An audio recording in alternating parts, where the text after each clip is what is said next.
guys. Hello, hello. It's Wednesday, August 20th, 1 p.m. We are right on time here. Give me a quick, gosh, a few of you are here. Very nice. And a lot of posts already. That's great. Getting in. I see you got in nice and early. We can hear you. Thank you, Beth. Thanks. I appreciate. Okay, where are we at? First, I just want to give you the quick rundown for some of the 12 a.m. dailies that are coming out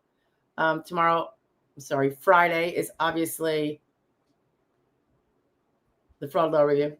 This one was a Georgia SSA staffer who ripped off 28 victims with changing their direct deposit. And I think this is why they want us to do it through our own little portal access to the SSA, so that can't happen. He was busted, though, of course. Anyway, that's coming out Friday. Saturday, or at least upcoming, I'm not sure what day, just a list out of the new compassionate allowances that they released the other day. So 13 new 2025 compassionate allowances. I think it brings us up to 300 compassionate allowances. So it's been growing, which it needs to. And they're all like things most of us have never heard of. We have one coming up on protective filing, what it does and what it does not do. That came from a recent Q&A when someone was under the impression that perhaps a protective filing would kind of be putting them on an expedited basis where they could jump ahead of other people in terms of speed and getting to decision making. And we kind of clarified that a little bit. There is one coming out a little bit about, and again, it stems from a Q&A on Social Security, disability, SSI, Medicaid, and Medicare, and the confusing little overlays that take place between all of those. We have one coming about stress.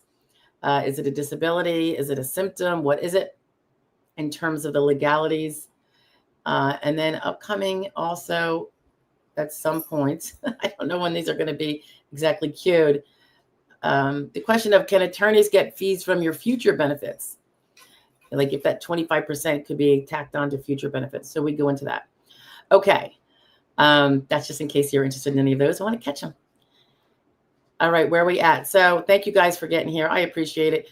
Looks like the first person that was here nice and early, way early, but I guess it lets you post comments. So that's kind of cool. If I butcher it, I apologize. Huna, Maraca or Maraca? I would be saying Maraca, but I see that little squiggle over the first A, so I don't know. Let's put you up here, Huna. Huna asks, can I reopen my 2023 SSDI claim that was denied and closed after several reconsideration attempts that didn't go through? Okay, that's the initial part of the question. I have known of, we have done reopens. Now you have multiple, so it's a reopen, you'd be seeking a reopen of the most recent. And then when that's reopened, ask them, you're going to ask them probably all at once, but then again, reiterate it. If you get one reopened, you try to ask that adjudicator or the judge you eventually go to reopen the one before them. There are situations when they can do that. I think they are time limited unless it's a particular kind of exception. Incidentally, guys, I don't have green screen, and you could probably see a little bit of fuzz and bop about my head, but I just didn't have the time to get it up in these quarters here. So we're kind of working on a fast roll. But so you can ask for the reopened, and you do that on your next application. She goes on to say, or he, I'm sorry, I don't know, man or woman, I started working again, but had several failed job attempts in the last 2 years. Okay, I get it. A lot of times a reopen of a closed initial or reconsideration, whatever your most recent was, that was not an ALJ finding, might best be served if you can point to what they had that lacked something that existed at that time that the SSA adjudicator did not get, that might have changed that result. If you can find something that was missing from the medical evidence, by and large, medical evidence. And it's not that unusual that they didn't get Dr. Jones because they figured they had enough to deny. Not necessarily, right? Yeah, and I get it. Sometimes when people start working again, if they get it and now they're like, well, you know what? I'm just going to hope for the best and that this work continues and all that, which often it does. And then they get past 6 months. So it's a successful work attempt. If you didn't get past 6 months and you reapply, you could try to assert an onset date before any of those shorter lived work attempts occurred. I mean, there is a certain math to it, but since you might not know the math, if anything, going backwards in time, if you look at all the prior work attempts, was the most recent one less than 6 months? Okay. And the little gap in no work before that, was that at least a month? Okay. Then go to the next work right before that. Was that less than 6 months? Okay. Was there a 1 month gap between that and the prior one? And those could all, in theory, be failed work attempts. Of course, it's going to depend on whether your medical evidence supports you were disabled at that time, and that was your attempt to go back to work. Because, we can never be sure if we are unable to do any job out there. And oftentimes we get a job that is really special, and there's not a lot of them out there, but it could be through a family friend's company, and they know your problems and they accommodate them nicely. So, that could be part of the reason why it lasts as long as it does. But if it's less than 6 months, it would be a failed work attempt. Also, if it was under SGA, even though, you're working, that wouldn't even need to be argued to be a failed work attempt because it was under SGA and it doesn't count. All right. Because remember, we can all work even when we're collecting or pending under SGA, so long as we are otherwise disabled medically, as per the evidence and all that. I keep moving that around. Sorry. Okay. Huna goes on to say, I was injured at work in February 2025 and now require 3-level ACDF spinal surgery. Cervical radiculopathy, arthritis, and PTSD, all in the original claim. I currently receive IHSS for some ADLs. Okay. I just got a case with IHSS income, and I haven't yet determined if it's considered wages or more of a stipend. So I'm waiting for my new client to get me the tax returns and see if there's W-2s or any other indication of what that is. And also to see, because there was other work too, I can kind of figure it out maybe from the tax return, if the total wages was X and it all matches the actual work and not the IHSS, I'm going to probably be able to figure out that the IHSS was not taxable. But keep in mind, the IHSS, if it is taxable, can get you credits. Like if it's taxable for Social Security purposes as wages, you could be keeping your credits going so that when you do file and win, you will be insured for the SSD at that time, instead of it expiring with a DLI that would be breathing up on your back. Those part-time works you did, Huna, also probably contributed to getting you credits during those years you did them, assuming they weren't just $50 here and there. And that too could help you make a different result in your claim in the future when your whole situation changes. Your medical condition can be getting worse. You said you're now at the point where you need to have a 3-level ACDF surgery, and you might have an age bracket change. All those can vastly change the likelihood of prevailing on your evidence.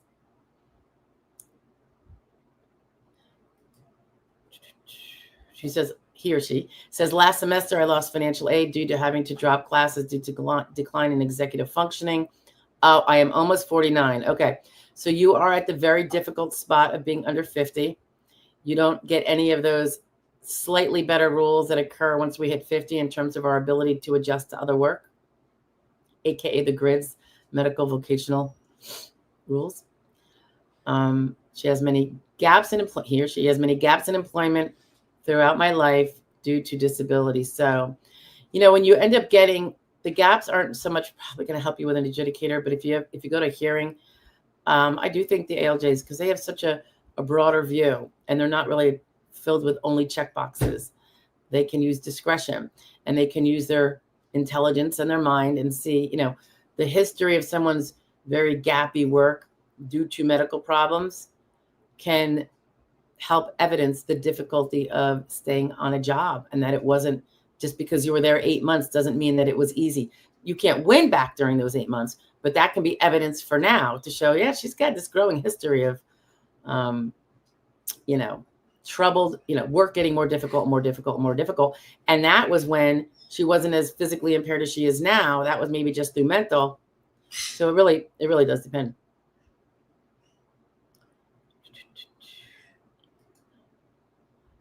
And so going back to the question, she says, can I appeal 2023 or do I well, first of all, you can't appeal it now because it's out of time. You had 60 days, you didn't do it.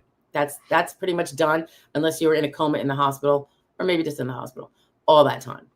So that probably, you can't appeal it. However, you would reapply and you would specifically ask for a reopen of, and know your dates. Know when you applied the most recent time. If that's the one, you need to get that reopened before you can jump back to the one before that and ask for that one. So you'd have to succeed in the one right before, and then you'd have to succeed. You'd have to ask for a reopen. Once you get that one, a reopen of the other one. You could lay it out in your remarks and your application saying, this is what I'm hoping to do. I would like you to consider reopening my so-and-so application that was denied on reconsideration on so-and-so date. And by the way, the timeframes of deadlines for reopenings stem from the initial, and I think it's the initial denial. Don't hold me to it. So their initial filing or initial denial, I think it's the initial denial. For some reason, it's not the recon that came after. So like if there's a 4-year limit or a 2-year limit. So knowing all those rules is helpful, but don't wait to learn that. Don't wait to apply and request a reopen just because you don't know those rules. That's something you can look up later. So you would reapply, request a reopen of the prior application.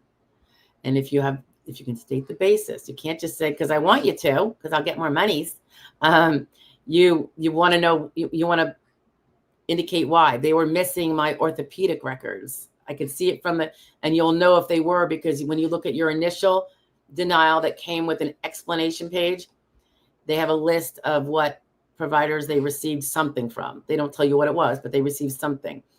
And if that orthopedic group or whoever it is not there on initial and also on recon, that means they never got it. So that can be your hint.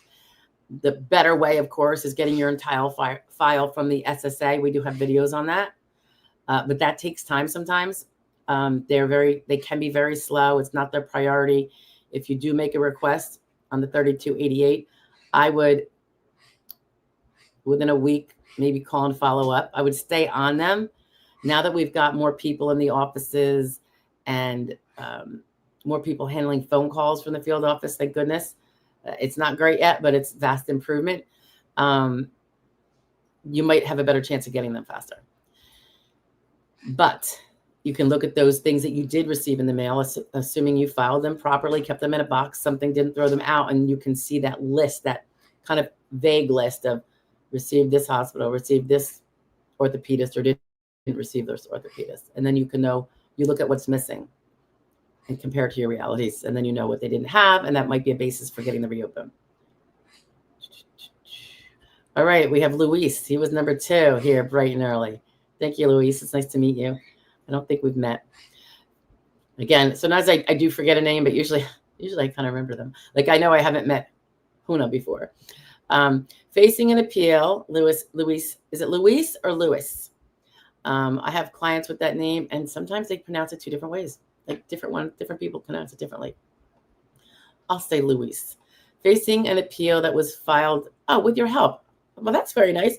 It addresses a decision by SSI, I think you mean SSA, the Social Security Administration, not Supplemental Security Income, right?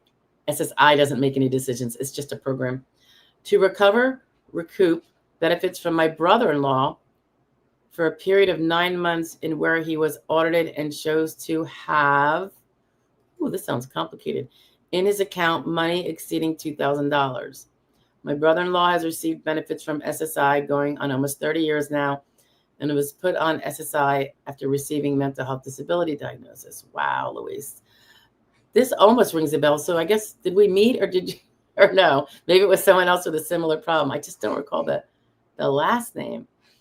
Anyway, Luis goes on to say that from his doctor and with the help of his father, who served as a conservator for the duration of benefits received up to the period, received up to the period and where the system showed the excess of $2,000 in his account. This reflects only because his father passed away and the money was not his, but was turned over to him because the accounts and the responsibilities were of his living situation were reverted back to him. Upon speaking to the initial auditor and several specialists thereafter, they failed to realize, one, they were dealing with a person who was mentally challenged. That doesn't matter. Two, upon answering question upon the excess funds, it would matter if they're trying to get information from him today. It wouldn't matter if he had someone that was overseeing his monies and they screwed up. You can't just say, well, I was mentally not with it and I did have somebody doing it for me and they screwed up. That won't make for a non-overpayment. But anyway, let's continue. Mentally challenged. Two, upon answering question upon the excess funds, he was answering honestly when saying that money was not his. It was his late father's and didn't know, had proof that it wasn't his, had worked to return it. That will help with showing what you probably don't need to show, which is no fault. So there wouldn't be a blame game and more dangers. Let's continue. Had worked to return it, for it was home loans and other debt he could not cover. You mean it was proceeds of loans, not the actual, it was loaned money, I guess you're saying. He could not cover, but needed time. To make a long story short, they did not believe him under the current climate of all the SSI fraud that has been in the news. I want to know why you think that the reason why they didn't believe him. A, why do you think they didn't believe him? Because even if they believe him doesn't mean that they can change the law, right? And two, why do you think it's under the climate of SSI fraud? That would always, it would always be the case. But let's see what more there is, Louise. They have found him guilty. Guilty. Are you saying he was prosecuted? Because that's the only way that word guilty comes into play here. Despite our efforts over 10 scheduled calls. It sounds like what you're saying is they found him in overpayment status, notwithstanding what you think are mitigating circumstances. So I wouldn't say guilty. That's really a misterm there. Guilty says that they said he was guilty of a crime. We are only guilty of crimes, not even of mistaken monies in our way. We could be liable to pay them back, but that's a civil thing. It's not a criminal thing. And it's an important distinction, because if someone is at fault in an intentional way, they will prosecute you. So if they don't do that, you know that they don't think that. They don't think that. None were kept by the specialist. Over 10 scheduled calls, none were kept by the specialist. I don't even know who that is. 7 house visits, none were ever met by the specialist. Who is the specialist? I think maybe, I don't know. That's not a word they use. And yet this was done after we complied with every single request to avoid any possible negative outcome and to prove it wasn't his money. No evidence was, well, I'm glad you're appealing. No evidence was ever reviewed. No, they never do. All these overpayment situations, they just tell you what their conclusions are, and you have they're very scant facts. And sometimes you're definitely right on that point. No information was ever discussed. Your appeal was effective. Yeah, just got to appeal it. Take it all the way up to a judge. It really doesn't, when you say it wasn't his money, was it his money? It just came from someone that it wasn't his money until his dad died. Somehow the money ended up in his account. You're going to have to really dissect. And I say, was it his money or wasn't it? Sometimes a person has been on, and I don't represent on these guys, by the way, but I just read some of the cases on it. A person could have a joint account with their mom, and their mom has money, and the mom put them on it so that they could help. The mom can't maybe get around, so this person could be there in case she dies. They're not touching the money. They're not paying her bills, but she wants to have someone there, so it'll be like if she passes, that money is quickly that person's and all that. Not the best estate planning under the circumstances, but they don't know that. And if there is times when a joint account, it takes proof that the person, it was not theirs. They didn't put that money in there. Somebody else did. The other joint bank account holder was responsible for any monies that went in there. You have to probably dissect every piece of money that went in there and show that your brother-in-law did not take any of it out, nor did his, I assume he had a representative payee. I would have expected that to be the conservator under these circumstances, because they are not necessarily the same thing. But so the facts aren't entirely clear, but when you get to a judge and you literally, I would be dissecting every in and out of that bank account. I would be doing it in a chart. I've done this with 70 page brief attachments with charts on one of the two last overpayment cases I did, which convinced me never to do them again. I mean, they both turned out successfully, but I probably spent 200 hours because I'm anal and I got to win it. So when I know the person didn't do it, you know what I mean? But if the money went in because it was an inheritance and the law of inheritance or the inheritance attorney or whatever put it in there, I mean, it really depends on those facts, Luis. And I know you can't explain it all here. If it was something he inherited, it went in and he just didn't know and he didn't know to get it out of there, that is going to be a problem. It's going to be a problem. So the money is presumably still around though, then, and he can use it to pay back the SSA. He could also, once he's back down to nothing and doesn't just like give it away to somebody else, he might be able to get a waiver of any overpayment. And that would be, you know, because he's going to be assuming, well, again, assuming he didn't inherit a lot where he can self-sustain, if he's going to be on SSI again, they might be okay with that. They may be understanding of a waiver. And that's, again, assuming he's dire poor, or there's a special needs of trust or something that takes the monies out of it. But I don't know. I don't know I don't know the ins and outs of how they would handle an SNT when you have an overpayment that you got, you know, when there was an SNT that could have paid back. Do you know what I mean? Like what came first, the cart or the horse? So yeah, asking for a waiver when you still have a bunch of money in the bank is not really going to work.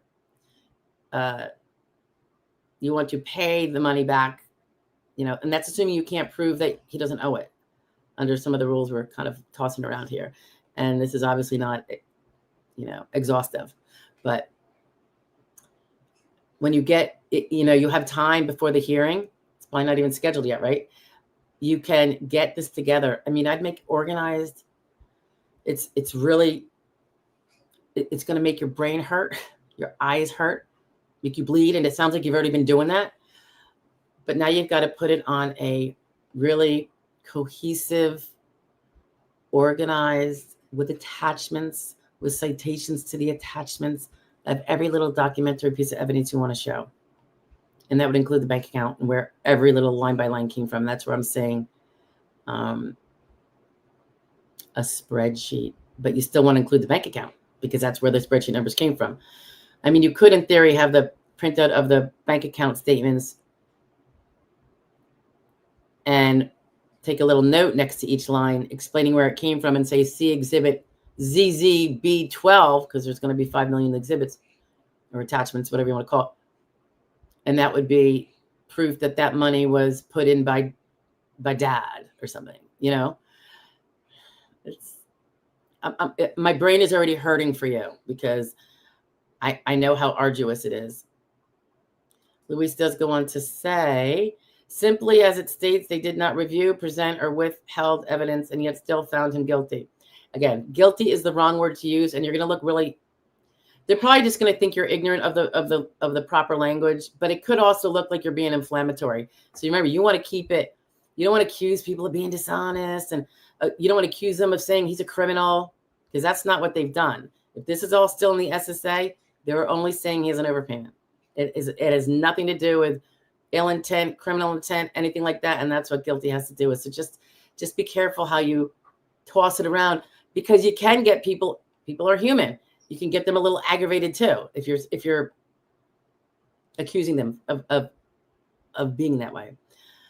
We've gotten our local congressman involved. He has reached out to them. Yeah, he can't change the substance, and he can't put his thumb on the merits and do favors for you that everybody else in the same position wouldn't get, but he can make them speed up. But do you want it sped up, Luis? Because you've got a lot to do in terms of organizing that information in a brief for the judge, which is different than what you've done. If you just blizzard the judge with a bunch of paperwork and expect him to figure it out, that's not going to be a good idea. That's expecting a lot of people that are very strapped for time. He's got attorney advisors and helpers, but you want them to see what you see. So you need to lay out, here's what happened. Here's this date's money. And it is, it was not put in by this guy and he had no access to it. That's another big thing. Did he have access to it? If your brother-in-law did not have access to that account, even though it's in his name, because he did not have the mental acuity to even get into a bank account, that could be in your favor. So that is where the mental health component certainly can come in even more. Proof that he never was in there and he could not have been in there. So even though it was in his name, he really had no dominion and control in reality. And that's an important factor, is dominion and control. Legally, he had dominion and control, but in reality, he couldn't. Let's say someone's in a coma. They have a bank account. They really have no dominion and control of their own, really. You know what I mean? Woo, okay, keep going. He has reached out to them. I'm still with you, Luis. Secure a pro bono SSI attorney, but most community attorneys don't specialize in that discipline. This is very true. I want to do all I can to help overturn what I believe is unjust. He is disabled and is now caring for. He is disabled and is now caring for other brother. Wait a minute. So your disabled brother is able to care for the other brother? Be careful. The same specialist also stated to audit his brother too. I get the feeling that he is less interested in truth and more in just catching people. Well, you got it. You have to give them the facts. I know you tried to, but maybe what you're giving them isn't changing what the law says has to happen. So you have to address the law on that. All right. I know it's not easy. And I know you want pro bono, obviously. Who doesn't? The people that do this kind of stuff, and like I said, I did too, that ended like a year ago. And it was about 4 years worth. Pro bono. Yeah. Not. And you just can't, you have to close up shop like a viable business and just be a volunteer person, maybe a trustafarian who could do that kind of stuff, because most people can't. And it's true. And you're right, the legal aid people are not going to, they can't even do Social Security to speak of. They're not going to be able to do that. They're not going to just have the hours available, because they're going to have to stop, helping everybody else, because it's going to be so many hours. I don't want to scare you. You probably already know based on what you've seen, but if you organize it, Luis, I mean, I know you can do it because you're obviously very smart. But do it more from a math and objective point of view and without your heart in it the way you are, because that's going to divert you from the things you need to show. So you have to be very objective. Okay. Luis is saying that I get the feeling that he is less interested in truth and more in just catching people and approaches things as a one-size-fits-all type of attitude. I don't think so. And I'm not defending them, but it's your duty or your brother's duty, if he didn't get himself a representative payee, which he should have perhaps, particularly if he's able to take care of a disabled brother. And I could be mixing up those people, and I apologize if I am, but I'm just trying to show you what sounded alerting to me. If the rule is broken and there hasn't been proof that it hasn't been broken, they don't have a choice. They can't just play favorites and, this person's sweet. So, it can't work that way. And I know it's frustrating, but that's why you just have to put on your objective hat and say, I'm going to get, and you'll have a judge who will listen. And that is a big difference. The judge is going to go through that nitpicky, because if the judge fails to, it's going to go to federal district court if you take it there. And the judge has to, unlike the down belows, if he were to deny what you're claiming, he has to explain each and every basis of why. And so now you're going to have his argument or whatever. But I do find that the judges are really, I mean, I don't think I've ever had an overpayment not succeed. And again, I don't do them anymore because I can't even, I had to cut off probably, I feel like 20 clients, you know, from taking them, because I always stay within my human limitations of doing stellar work. So, but if you just try to get it as laid out for the judge as you can. I find them to be very, very, and they have attorney advisors that are good with the math too. And they do go through it anally. It's different from below. I understand the why, you know, assuming all you say, you know, they you know for sure that the law is not on their side, it's on his side, not just the feelings about it or the fairness. If the numbers are there and you have those receipts that prove who deposited, who never took any out, and what was never taken out by representative payee for your brother, that should, you know, that would show it was more money being taken out, all that stuff, they will look, they will pay attention to it. I will say, I do feel like down below they don't. It's too much time. As much time as it is for you, it's even more time for the person who's learning it, who's not familiar with the facts. And I distinctly got the impression on both of the overpayments of the last few years that they did not. Because you could get someone on the phone who says, oh, I think this is going to be okay. This makes sense what you're saying. But they weren't the decision maker down there. And next thing you know, you're getting a rubber stamp of denial. And now you have to go to ALJ. You know they didn't read it, because everything laid out was entirely logical, fact-based, supported with documentary evidence from the SSA itself, if not, and other sources. And they clearly didn't look at it. And that's why the judge came back in our favor. And again, very, very nitpicky. But there were charts month by month. I had a monthly chart going back to, I think, 2007. And we were talking 2024. So anyway, all right. I've got an eye doing a weird twitch here. Let's see.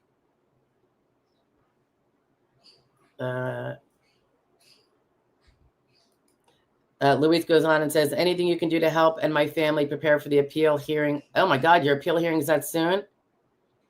Did you get your brief in with all those attachments? Yeah, I'd be doing that. If you haven't done that and you think you're just going to go off there and start talking and not, the judge is not going to have any way to connect documentary proof with what you say, I think it slims down your chances of prevailing. And you always want to have the closest chance of 100%. You never can get 100% because you can never, you know, the wild cards are the other person and other things.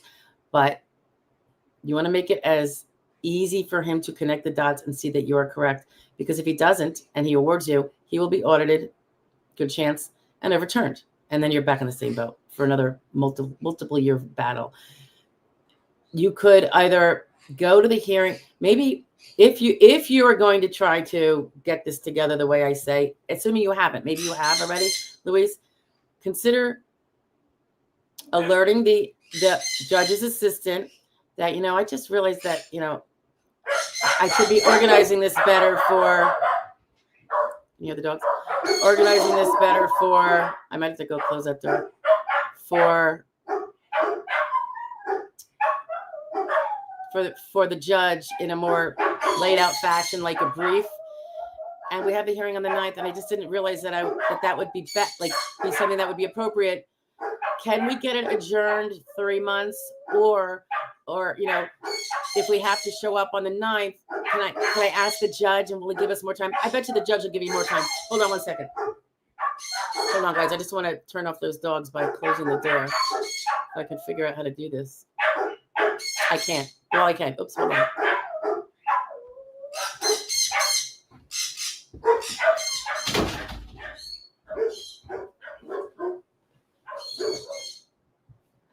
I'm here. Now I'm just turning it back on. Okay. Just close the door, and it's clearly not a noise-proof door. But I think someone's entering the building and they get a little excited. All right. RD is in the house. Luis, I hope that helped. I mean, I know I came down a little hard and fast because you just need to know these things. But I hope some of that helped for what you should do to prepare for hearing. It's what I did, and it worked. But it was, I think I lost 10 years off my life. Just saying. All right. RD says hello from California. Hi, RD. Nice to see you. Eddie Garcia. Eddie Garcia. It's funny. I know an Eddie Garcia in my neighborhood, but I don't think you're he.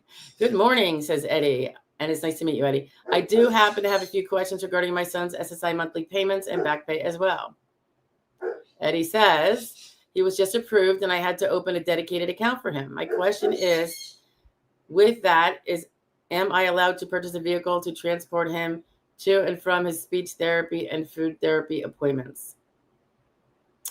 Are you buying him the vehicle? Is he going to own it, or are you? I'm not going to be able to give you a definitive answer on that. You could certainly buy things for him.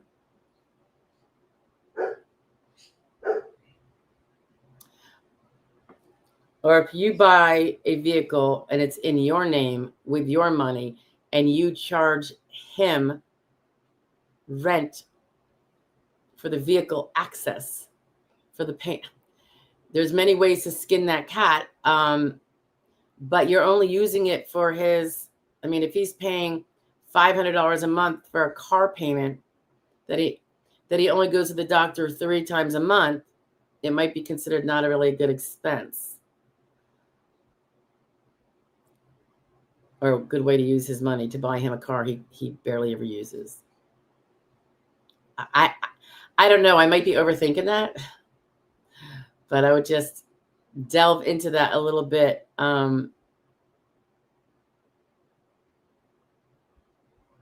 It's a tough one. And, we don't represent on that stuff. So everything I do is draws from like here and there reads as things come up. Or if I get a consult and I have to really drill home on it because I'm getting paid to do so. Eddie says, even though he has no physical special needs. All right, hold on. I want to go back up. That this is proved I had opened it. My question with that is, am I allowed to purchase a vehicle to transport him to and from his speech therapy and food therapy appointments, even though he has no physical special needs? What do you mean he has no physical special needs? He is, speech therapy and food. Yeah, I would tend to think that might look like a self-serving expense that you're buying a car for him, but you're the only one driving it and using it. I don't know that would be, I don't know. Think about it. Maybe even call the SSA and speak to somebody, but do not take what they say for gospel, because you can call 3 different times and get 3 different answers. Beth Prince is in the house. Hi, Beth. And she was the first to tell me that she could hear me. I appreciate. Hi, Charity. Nice to meet you also. Beth says, is there a way that claimants can search ALJ hearing rulings that are for specific listings? Not as far as I know. ALJ hearing rulings are not published. They are private. However, Beth, if you go to, say, your circuit court and you want to see what ALJ decisions were, this is going to be hard. You might have to subscribe to Lexis or something. You want to see what circuit court decisions were published in your circuit, and then do a word search for whatever your impairment is.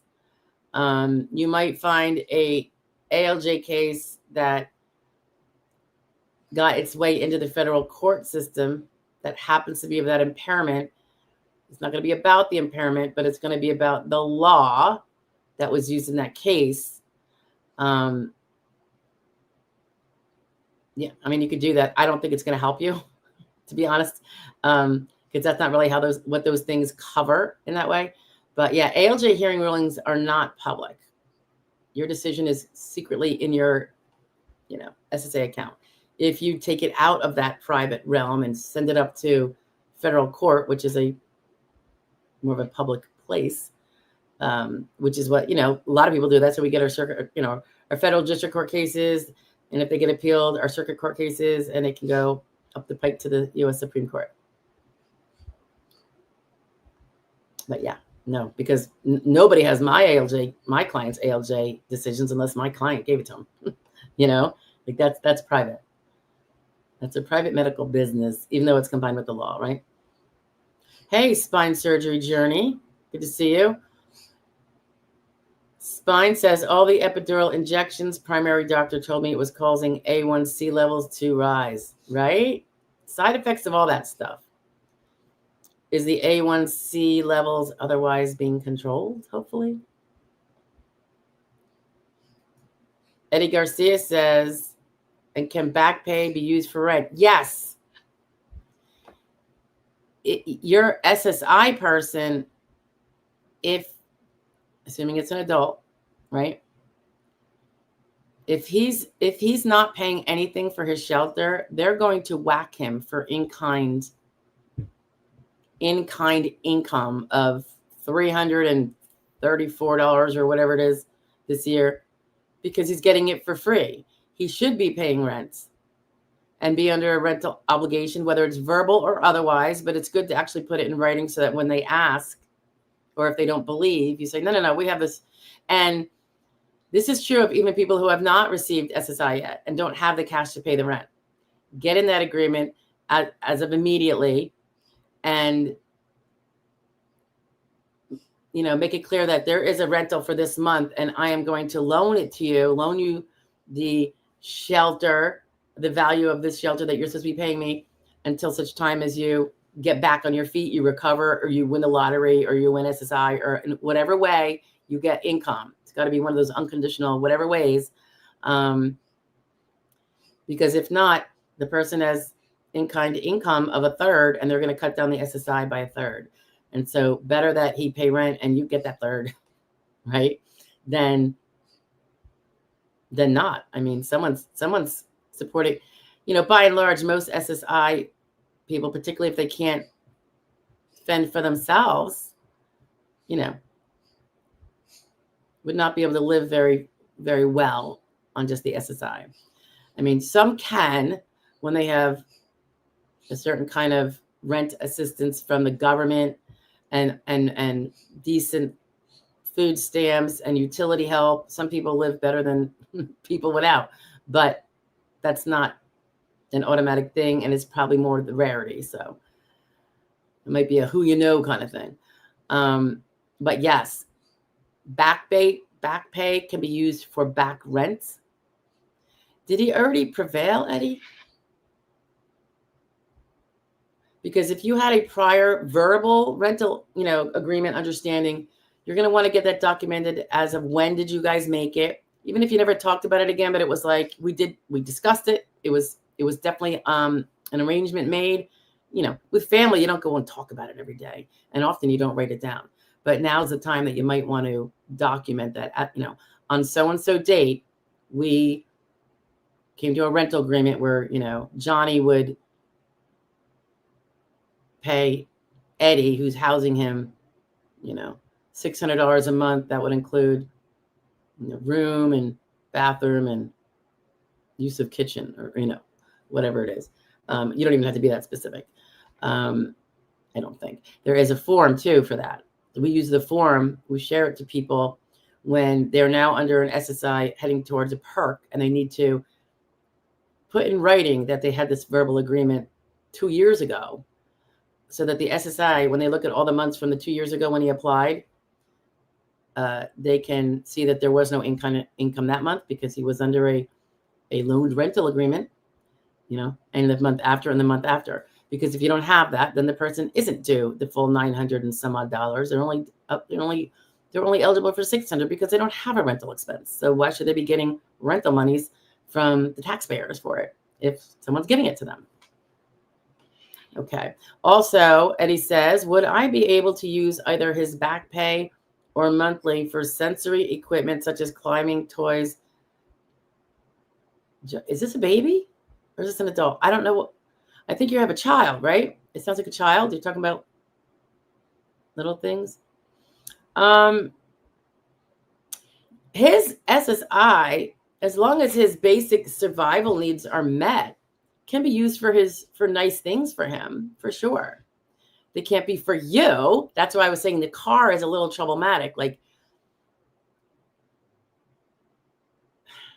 yeah, and the car, I don't know. I don't want to go too far and in the weeds because I don't want to get it wrong. But you know, with that whole like, I'm going to buy a car for myself on my son's back pay. So twice a week he can go to. I mean, you have a car now, right, Eddie? And there's Ubers and there's other things. So buying an entire car. But meanwhile, your son can own a car if it's needed for his thing. So you could buy it for him if he owns it. That's how it won't count if he owns a car. But I'm just concerned about the optics if you buy it for yourself. What's the chance you only use it when you're going to food therapy or speech therapy? All right. And did you say he already won his SSI? Because you said he has no physical problems. So a little bit of speech problem and a little bit of, I don't know, food therapy. Does he like, I say this because my son did this, shove it in and deep. So he's like a chipmunk and you're afraid he's going to choke every time. Yeah, we had that. And a therapist. Let's see. Divine Cancer, KD. Well, Divine is always good. Cancer, not so much. How you doing there, Divine? Spine surgery journey says, is that evidence along with everything else? Oops, let me go and scan you up. Oh, spine surgery, where were you? Yeah, these little scroll ups that I take time with get deleted out of here for the replay that comes out, hopefully tomorrow. Spine surgery journey says, all the epidural and okay, the A1C. Yeah, well, yeah, of course. You're going to, don't be trying to micromanage whether something's important or not. And you have an attorney too, so you can talk to him. But yeah, everything that's going on with your body, is it going to be pivotal that your A1C went up? Not at all. But, unless you have uncontrolled diabetes and your limbs are falling off and all that, maybe it would. But put it all in. You're not supposed to ever cherry pick out anything. I think there's a pretty strict rule on it. The good, the bad, the ugly, and the boring has to go in. Okay. And the epidural is certainly relative to your pain. So that's important right there. And yes, let's say the A1C1 rise was significant enough where your doctor was like, you got to get off the epidurals. Now you don't have this pain relief. It is a failed conservative, I think they would call that conservative therapy. And that's always relevant. If every conservative therapy has failed and people are getting less and less options, and sometimes that leaves surgery as an option, which clearly you already have that journey, right? Given your name. Thank you, Divine. Super, super sweet. I would say it's less advice, but more just information and interacting on the thoughts there and things we see. For advice, you really have to be knowing all the facts of someone's situation, which we can't do here. So just some general information and shares and impressions. Divine is 54 and waiting on a decision. So you had your ALJ hearing, or are you waiting for a determination on initial recon, Divine? Fingers crossed for you either way. Oh, Divine filed in January of 25. You're probably on initial is my guess, right? Possibly recon. Most definitely not ALJ hearing. You haven't had a hearing yet. Eddie Garcia. Also, if you may be able to elaborate and give me some detailed examples of what I can spend it on for him. He is autistic. You could spend it on, as long as you're spending it on him and you're covering all of his basic needs first, you're pretty good to go. If you were spending it on like crack cocaine for him, probably not so much. Do you see what I'm saying? But recreational, he's autistic. And by the way, speech therapy is not physical exertional, but it's not mental per se. And food therapy, like some of that borders into physical repercussions. I mean, kids can have IBS and these other things which are physical and then can spill over, like the symptoms can affect the exertional and all that. Kids, of course, have a different definition of disabled than us adults, because ours is all about capacity to go back to work or start work. And the kids, of course, we don't have that.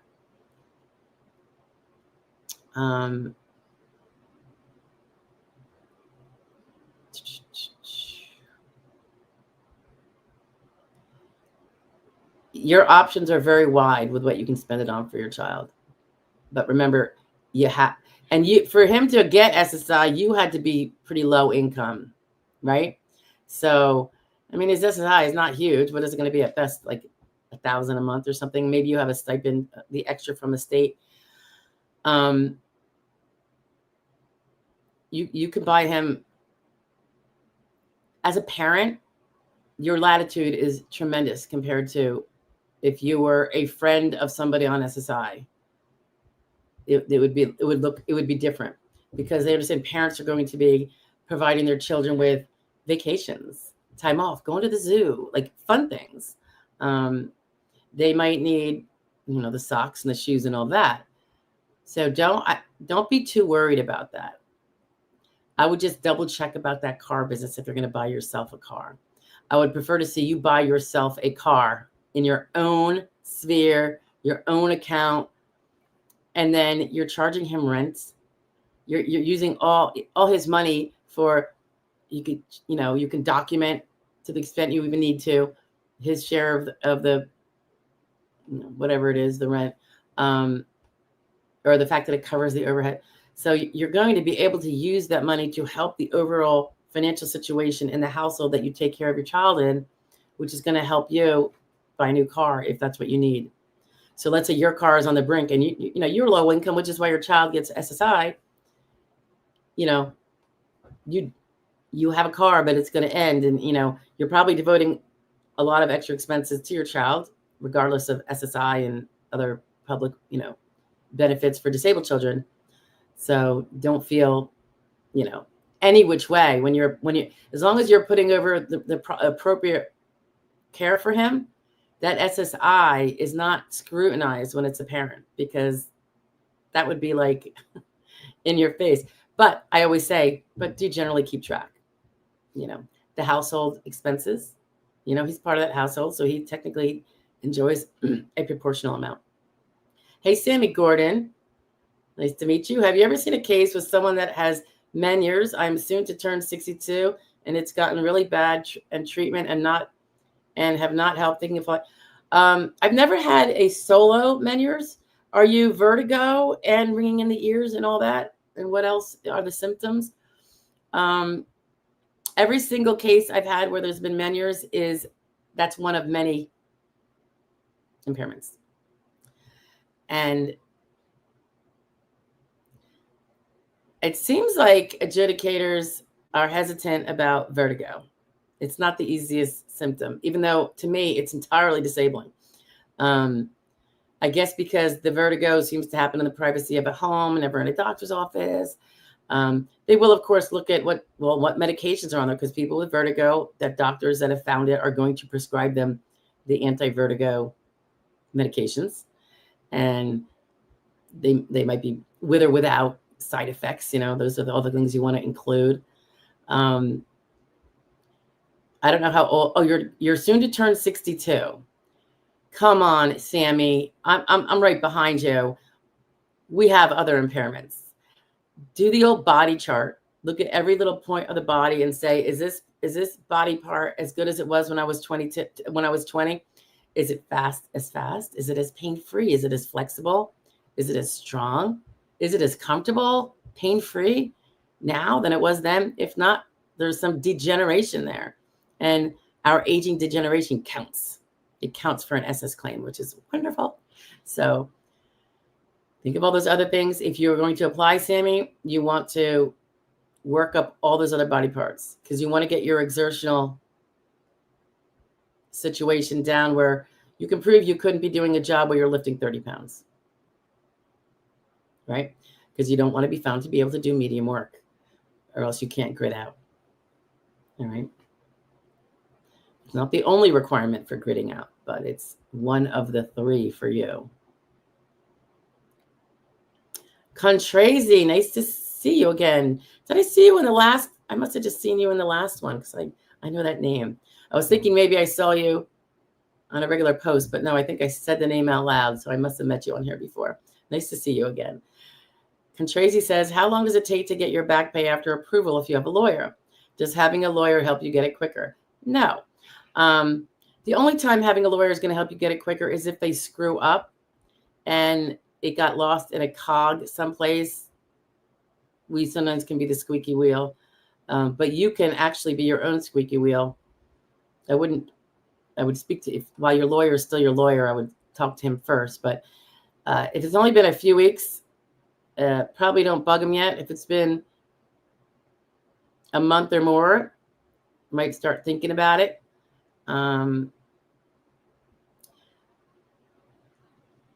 The lawyer can do nothing more really than you can do, which is calling and nagging them. If it comes down to like 6 months, I'd be getting, long before then, I'd be getting my congressperson involved, right? And you can always call and always use, I always say, use honey, not vinegar. You want to keep the SSA staffer on your side. And if you make them want to hang up on you, they might just do that. So be careful and respectful and all that, because it can get very frustrating. We just want to scream into the phone. Da, da, da, da. Oh, AFET super sticker. Thank you. It's all going to that awesome mission. It's really done some pretty cool things since we started this. So that's really cool, AFET. All right, let's go down. Divine's interacting, so I'm not going to bump into your conversation there, Divine, but I think that's super sweet that you're giving him encouragement. Eddie Garcia says, I would like to add that I do not own or have a vehicle, and we are relying on our extremely nice neighbors who work from home to let us use their car for those appointments he has and school. Thank you. Okay. So if you do buy a vehicle in your name and your son is contributing, your son's SSI is for his overhead. That will therefore mitigate your overhead, and you will have the money you would have used for that part of the overhead to pay a car payment. Just an idea. Talk to somebody who's more of a financial guru, but also maybe a little SSI literate. But him getting SSI helps you be able to better afford your household. And that's the point, because your son is now contributing based on his disability that, keeps people at home. Probably two parents can't be working when you have a disabled child at home. Am I right? Or am I right? Let's see. Christina Egan. Is it Egan or Egan? It looks like Egan. I'm going to say Egan unless you tell me otherwise. Nice to see you, Christina. 52-year-old realtor. Realtor. I got one of those. He was awesome. Well, we have two. One for a estate sale of a house down in North Carolina. And he was really, really, really good. Good because he was really so just warm and let you make decisions, but would tell you what he thought when you asked. And you could just really trust him and stuff like that. Super, super sweet. If anybody needs his name, he's down by the Mooresville or Statesville area. He's really, really super sweet. That's North Carolina. Post-stroke issues. How do they determine SGA with past incoming commissions this year? Some months 0, some 6K, etc. Oh man. I'm assuming you're not working at all. You're going to, and I don't want to step out here, show that the money was from the work. You're going to want to pinpoint when that work was earned. I know there are some rules when they're going to try to count it in the month it is, pardon me, guys, received.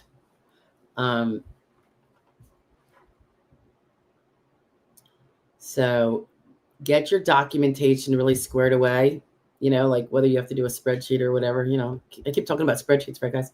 Only because how else you can organize it, I guess. And by the way, I sometimes do a little spreadsheet on a notebook because sometimes I just like to have a pen in my hand. Looking at the Excel spreadsheet is not my favorite thing, and writing it down gets things more in my head. And then sometimes I'll put them in a spreadsheet. But yeah, I'm assuming there's been no more showing houses, no more doing that stuff. It's literally just receiving the money. Just document that really well.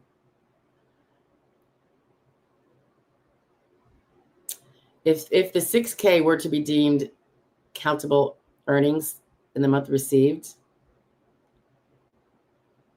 in any event, I don't see how that can be. It would still not be work activity. So it could be a failed work attempt. You're not working besides looking at the deposit, that beautiful deposit, right? I don't think it's going to be a problem for you, assuming you're not working anymore, and you could prove that the house sale occurred, before. But commissions get paid out pretty fast, right? Don't they? So I would think this is not going to be a problem for long.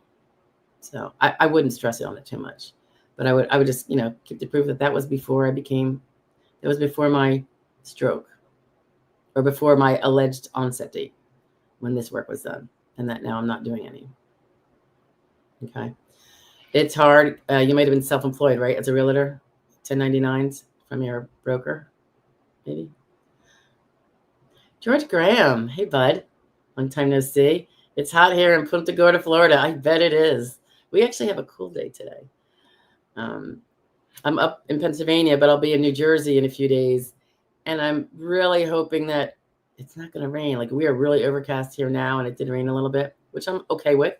We probably needed it. But if I'm going to be near the beach, and I'm not a beach fryer, and I don't know if my one friend is listening, but I bought myself a really inexpensive metal detector that can go underwater.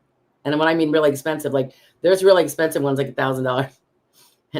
And I took the one that everyone buys. That's, teenagers. And they sell like $3,000 a month. I'm like, yeah, because everyone, their mother's beach combing. But I thought, you know what? I'm getting up into that, even though I won't retire for probably, if my brain stays alive, 15 years, maybe 12 years. I want to start doing, like, things like as if I was a tourist. I've never been able to do that. So it would be cool. I want to start doing those things. So yeah, so I'm hoping it should arrive today. Amazon. And my friend, who I'm not going to name the person, of course,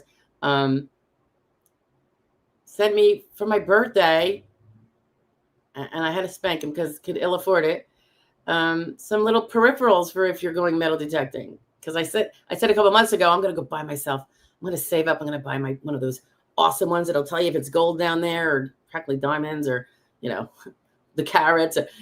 There's really expensive ones that are like 1,000 and above. And I wasn't even kidding. But I was being a little unrealistic on budget. So for my birthday, he bought me this little sifter. Like, I am so excited. I'm leaving in a couple of days, and that's going in my truck for the ride with my new delivery that should be here any moment. And that friend is from Florida too, George. Okay. Divine is sharing some information with some folks. I'm going to pass on that so you guys can continue your conversation. New York, the best. Yes, it was. Oops, did I just say was? I'm sorry. I didn't mean to say that. I'm just kidding. Just the current events. 44 years, apply 2018, going back to judge for the fourth time. You're 44 years old, New York. That's a hard age, for SSD. You're a youngster in the eyes of the SSA. Denied by the judge every single time, but appeal sent back every time. Just had mental and CE, was just diagnosed with mild neurocognitive disorder. Okay, a lot of people work with mild neurocognitive disorder, so that's not gonna do you at 44. could feasibly do you if you were older than that or had no, yeah. You really have to go back. You really have to hone in on those physical things and why you cannot do a simple, unskilled, so the kind that a mildly neurocognitively disordered person can do, why you can't even do like the lightest and the easiest of those jobs. So that's kind of what you're tasked with figuring out, New York, okay?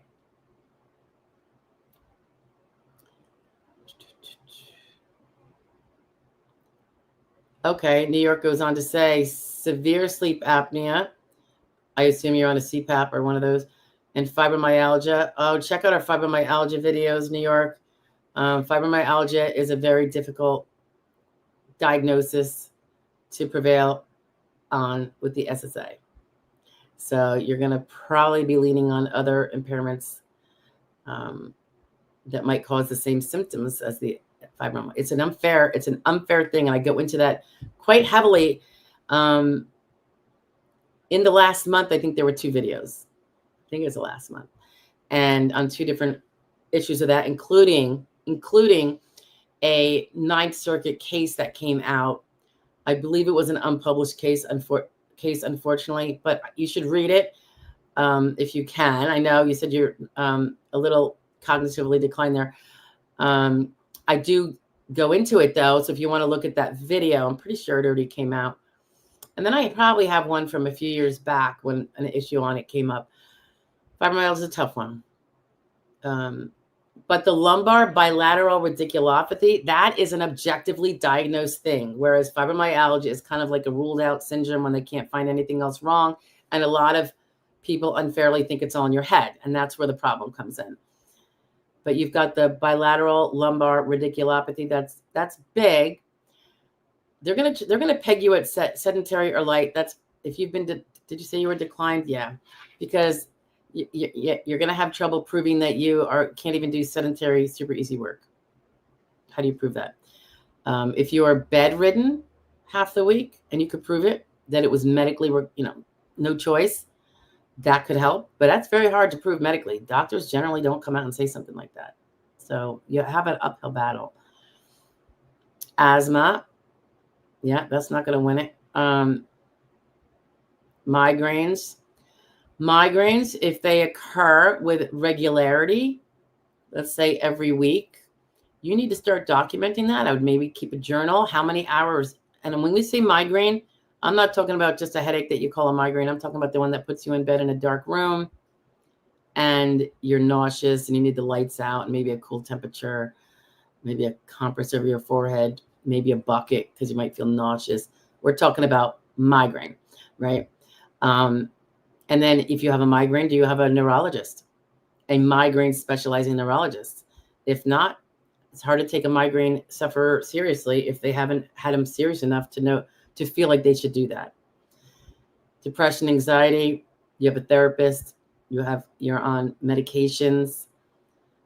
And by the way, guys, not all depression and anxiety cases must you hop on a medication. It really is going to be fact specific about what your particular path to disabled is under the law. And sometimes the mere proof that you have it, which would then normally, if you're not going to do medications, and I can totally understand not wanting to do those things, it would be the talk therapy, at least to show that you're having the issues and that you're talking through and trying to gain coping skills to make them not control your life as much as they do. And the reason why they're important is not because it might in and of itself mean you can't work. It might eliminate certain jobs, like the high skilled jobs you need to focus on. You need to focus to do, you need to be on your toes mentally, because depression and anxiety tends to make us not be able to concentrate fully like we may be used to. And we might not be able to work at a fast mental pace, which a high skilled job that you had before, for instance, might require that you be able to do. So there's things to think about. My insurance date, I think he's talking about his DLI, expires at the end of December. Right. So New York, unless you start working something very part-time under SGA, perhaps under TWP to earn those credits, let's say you earned $700 a month. I can't even do the math off the top of my head. But you need to earn your 4 credits a year to keep your DLI ahead of you. A while back, it could have been where you just had to earn 2 credits. And the credits are, I want to say 1,800 and something maybe. And that's so $700 a month earning in some easy, accommodated, some job or self-employed where you pay taxes on that 700, that will get you your 4 credits each and every year. Each year starting today and probably next year, but you'd have to find out what the cost of a credit is. Like I said, I think it's 1810 or 1820 right now. But it'll go up if COLA goes up, and you'll want to times that by 4 and earn that the next year. Very part-time, not one that would interfere with your case or anything, or your ability to file. You could do both, but it'll prevent you from losing your insured status, and then you could never file for SSD if you don't have insured status after you already have that period of time adjudicated as a denial. Okay. I never want people to have DLIs that are expired, ever. It's like my pet peeve. Luis, hi Luis again, says, for 30 years, no problems of any issues, and when he dies, the money went back to him.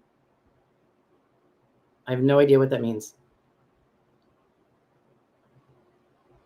When he dies, when who dies? Someone died already, right? I'm not sure what that's alluding to, Luis. Luis, if you wanted to do a consultation, we have prepaid consultations, and you're welcome to it. I'm trying to give you as much as I can here, not knowing everything, but and this one's cheaper. Gemini to Butterfly. Hi, Gemini. Nice to see you. I have a consultative examination mental on August 22nd and a consultative exam physical September 4th. How long would it take for the disability payments to start? Those things do not decide whether you get disability payments, much less when they start. Gemini, you have to win your case for disability payments to start. So I think what your question should be, and there's really not a firm answer, after September 4th, consultative examination,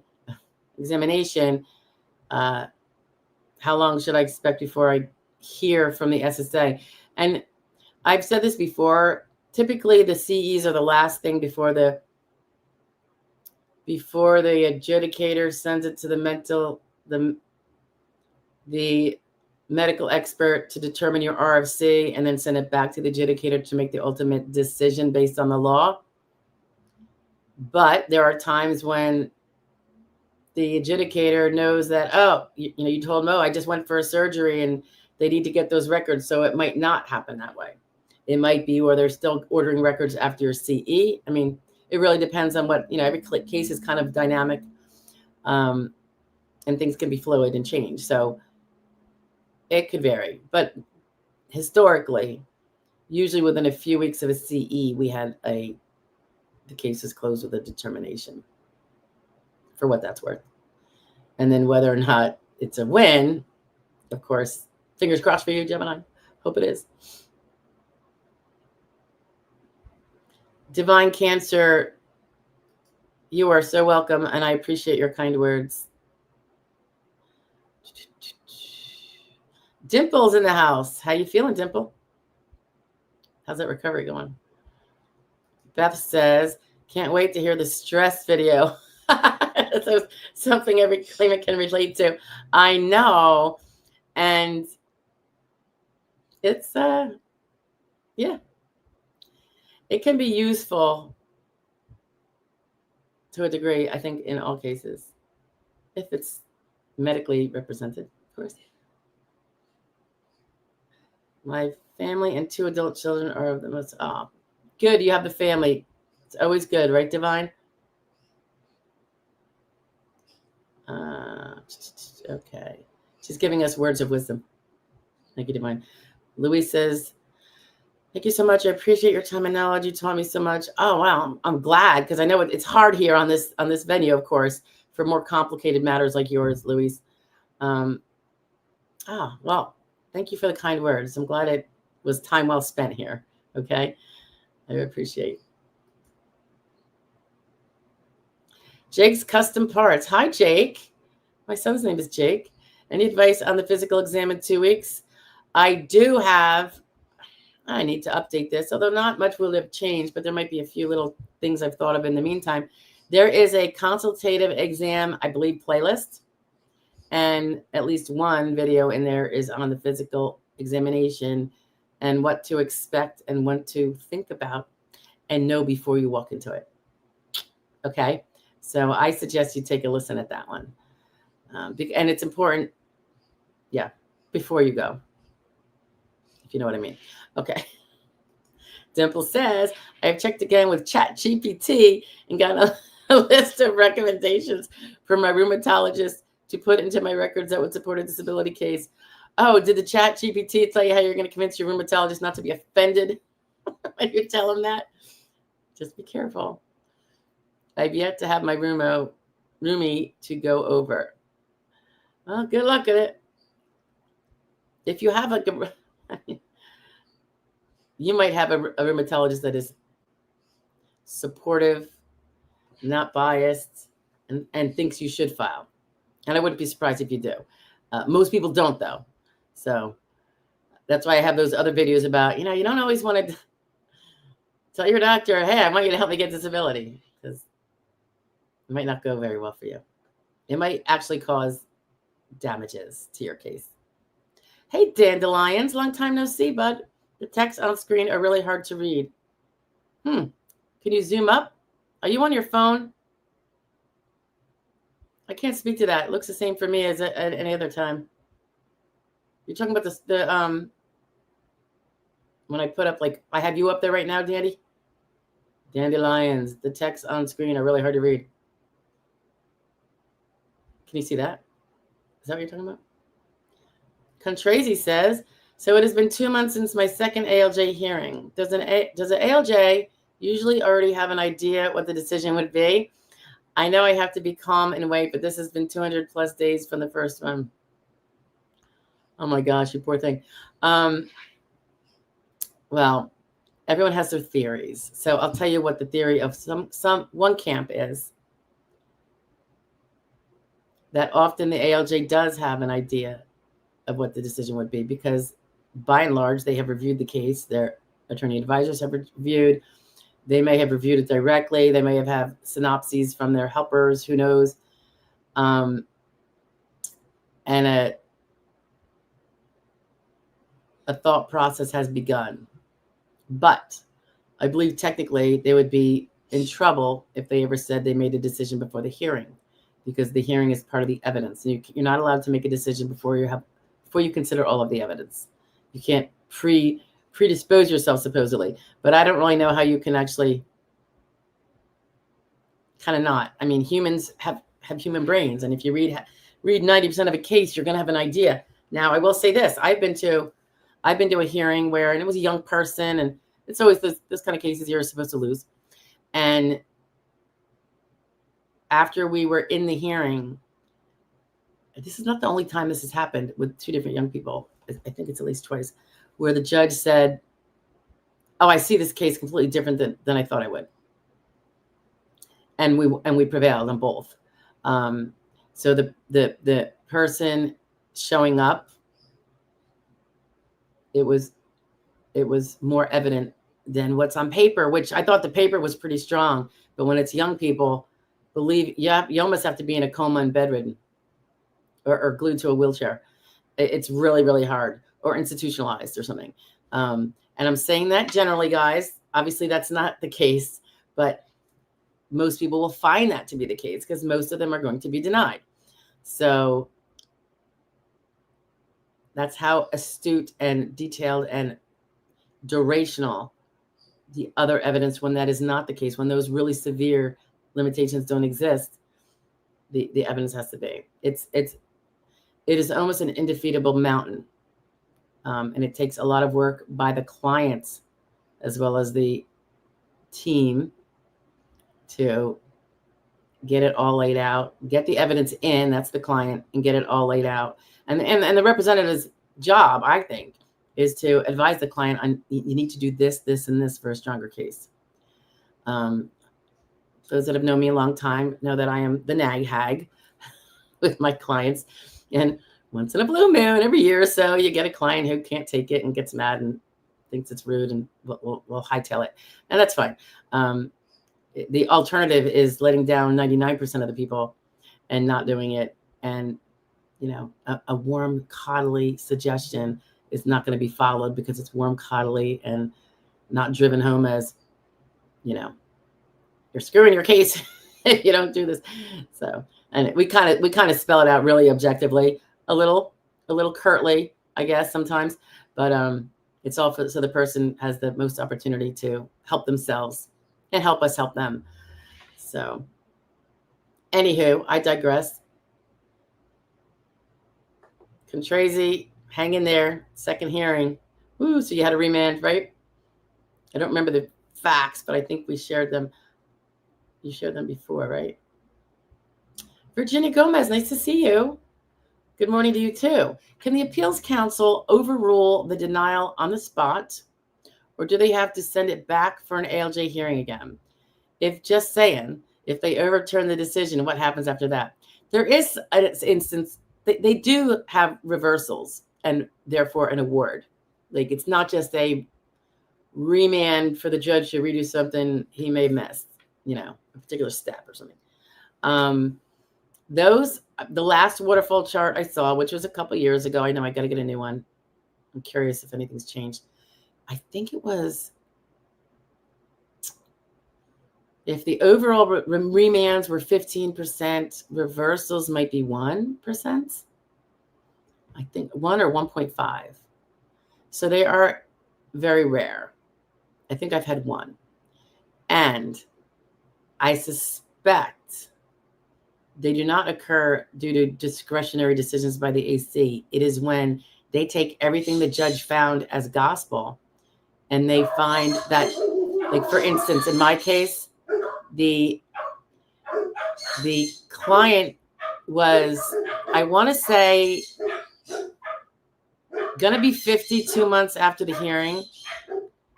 And although I knew he was disabled in his 40s,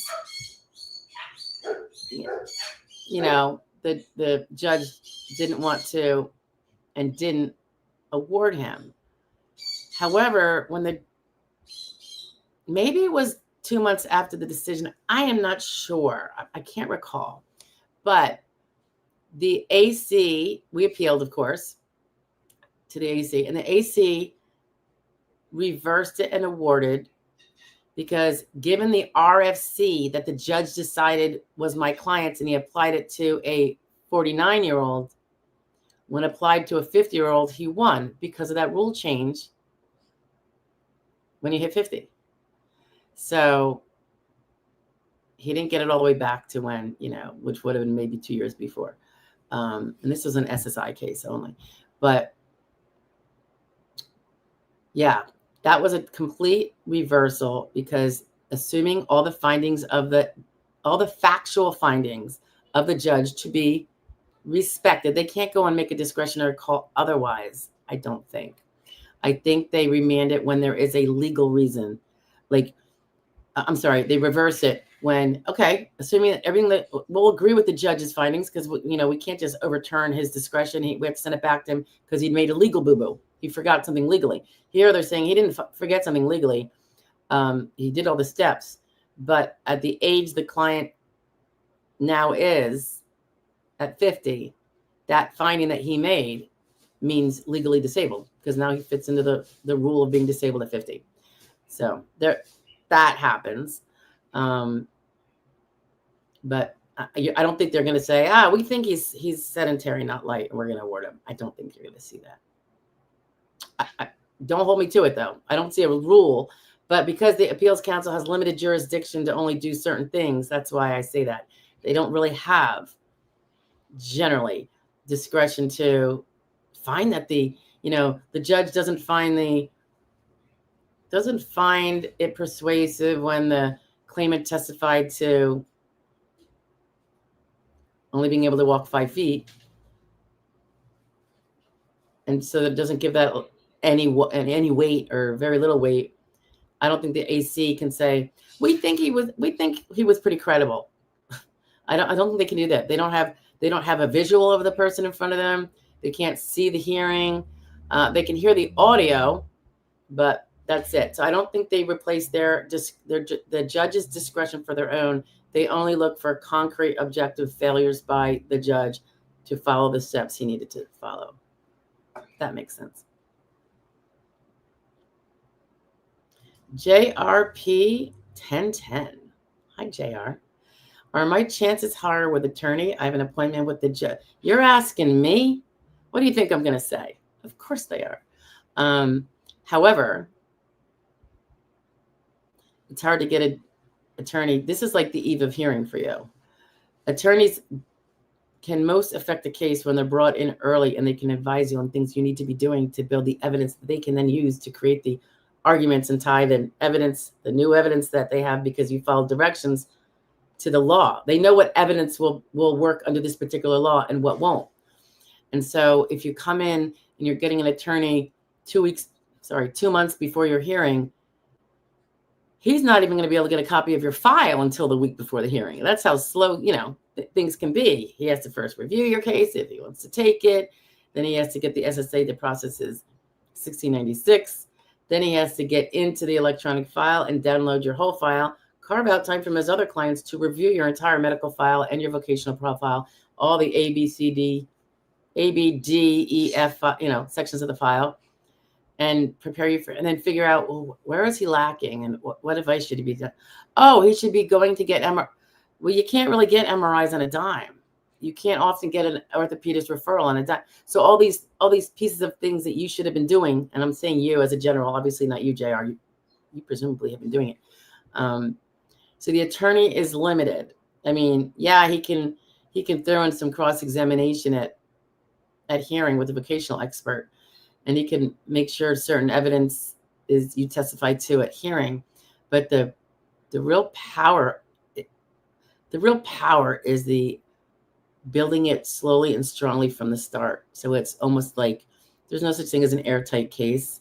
There's no 100% surefire win, but if you can get it as close to 100% as possible, the chances of yourself losing become smaller and smaller, and that's what you want. So it would have been good if you had gotten one before, but there might be some that take them. I generally do not, only because I put in a ton of time, and my time is, very, very managed so that every single case gets the full hilt. So if you sneak in another 100 hours for a newbie, it's going to have to come from somebody. All right. Next, we got Eddie. If my son is a minor, can I still put the car in his name? You don't have to talk about, so certainly you can.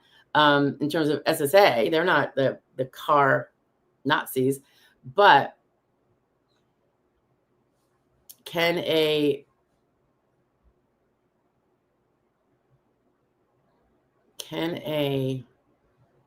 just another idea, Eddie. I don't know why a child can't own any kind of asset, except maybe a firearm. What if he inherits? What if a child inherits a classic vehicle from a grandparent, a 210? I don't know what existed then, guys. Come on, all you car people.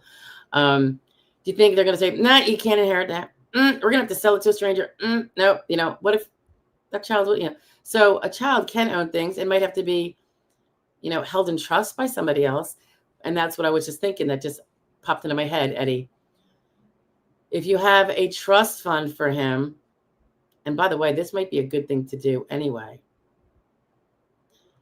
A special needs trust for him. If that special needs trust owns the vehicle, and the vehicle, he is the beneficiary, and the vehicle can be used. This is a special needs trust is a very specific kind of attorney. So you're going to, I did one 20 years ago, and I'm not going to relearn it. And it wasn't for a child. So look into that. Special needs trust. Could you then have the car bought with his money, and assuming, of course, you're meeting all his needs, which I know you are, Eddie, in the special needs trust, so that assets of a special needs trust go,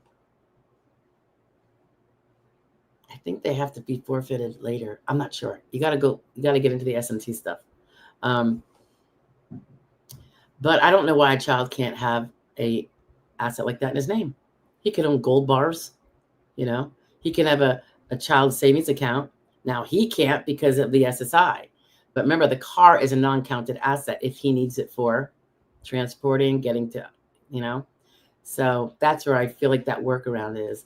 But look at a special needs trust anyway. Can't hurt. I mean, eventually the car is going to depreciate to nothing, right?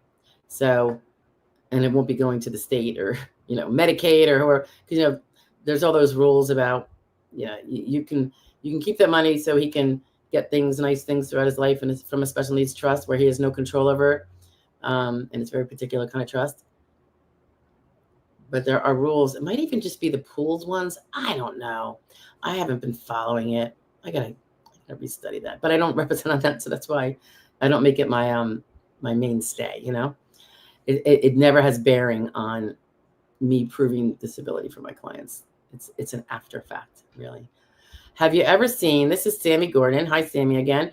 Have you ever seen a case with someone that has Meniere's? Oh, didn't we already do this? Did I bounce up? No, I didn't. You probably just typed it twice. All right. All right. I don't know why that came up, but you probably just typed it twice, Sammy, right? And I'm reading it. Not realizing. Yesenia Ward. How are you, Yesenia? Thanks for stopping in. If on SSDI and you do foster care, will that flag a CDR? Well, it's an activity. So no, I don't think it'll flag a CDR. I mean, parents are on SSDI and they have kids. You have 10 kids. Are you able to babysit 10 kids? You know what I mean? Like when you do a function report and you say, I cook for 10 kids, you know, so it's all going to be what you're doing. Sometimes you can be fostering older kids and they can pour their own cereal, or you can pour cereal. I mean, you're still disabled from working. I don't think that's a flag. I don't. That would be very probably in and of itself. If your activities are, like I said, when I took them skiing, because I'm a foster parent, you need to learn how to ski. That might say that you don't have the bad back you thought you did, you know. So it's all going to go down to activities. The mere fact of foster care, I don't think would be so. Particularly if there's another adult in the household. Do you have a spouse? Just saying, fact sensitive. But they're not going to discourage disabled people from being great parents, you know, particularly when we need them in the foster care scenario. Sammy Gordon went through kidney cancer in 2020, and ever since I've gotten worse. Ouch. Hope you're okay with that, Sammy. So, Sammy, it sounds like you're still working. Also, my employer has put me off for the last 2 weeks. I doubt I'll be able to go back. All right, so you might have a work end date finally. Were you working SGA prior to that? So that's why you haven't filed, you said, right? New York says that he or she takes Botox injections for migraines and Ubrevi. Okay, so you're on heavy duty migraine meds. I'd say that is like I don't want to say the gold standard because it's unfortunate. It's bad for you, but good for your case. Migraines, you definitely want to have that in there. For Botox, you probably have a migraine specialist, so you're doing good there. And I know you're young. You said 44, right? If I'm remembering correctly, what we were just talking about. One thing about migraines, guys, Botox injections, I don't think insurance approves them unless it is convinced that there are 15 migraine days a month. And we're not talking when someone goes to their doctor, they drive 45 minutes to their doctor and they go in and they're like, oh, doctor, I have such a migraine right now. And the doctor's rolling his eyes in his head going, She clearly has a headache and not a migraine, and it's not even that bad because she drove 45 minutes. You know, be careful how you word things, guys. Right? Obviously, with the Botox injections, that's not you, right? New York, and you take the other medication. Consider keeping a journal if you haven't already. Whenever you have you can do one about an onset of a migraine you can have it 2 separate like kind of entries. The migraines that you have to take your medicine to try to abort it and it successfully does and you don't land yourself in bed, if those even happen to you.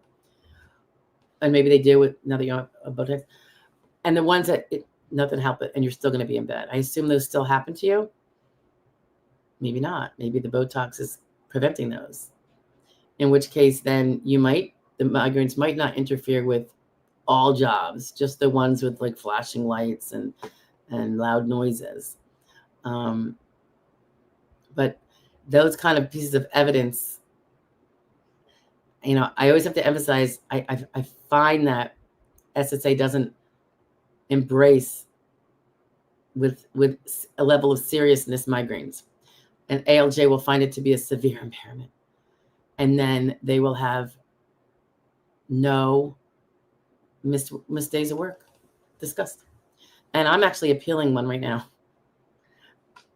on other issues as well, but that one is going to be one of them.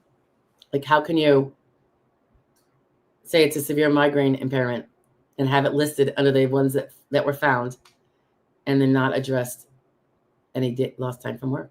Because enough lost time from work, I always get the VE to talk about how much lost time would mean no jobs available.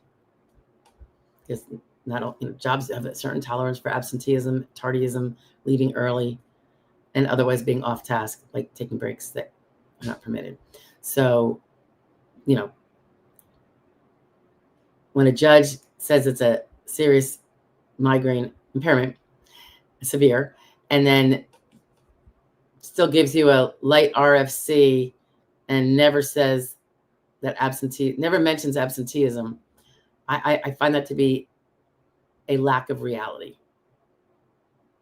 particularly when the records are replete with 4 to 5 migraines a month, lasting 4 hours to 18 hours. Now, sometimes the doctors don't articulate very well, New York, so that's why I suggest the journal, so that whatever's in there can be fortified by your own personal journal, going back months and months from, start it now if you haven't done it. And literally just put, once you're up from the migraine, of course, not in the middle of the migraine, but make it a priority that when you're up from the migraine, able to get up, document how long you were bedridden for. And sometimes I suggest any of the peripherals like nausea, vomiting. When I say down, I would do the bedridden ones as one kind, and then the ones that are getting bad, you feel it coming on, but you're able to abort it. You're not going to be able to do high concentration while it's coming on like that, but you don't end up in bed for a day or 4 hours or whatever. Keep a journal, and then I would also perhaps on a monthly basis submit the journal page to your doctor. If it can get in your medical records and you do it in real time, that's good. I think that might be even better than submitting them separately to the ALJ, although I've done that.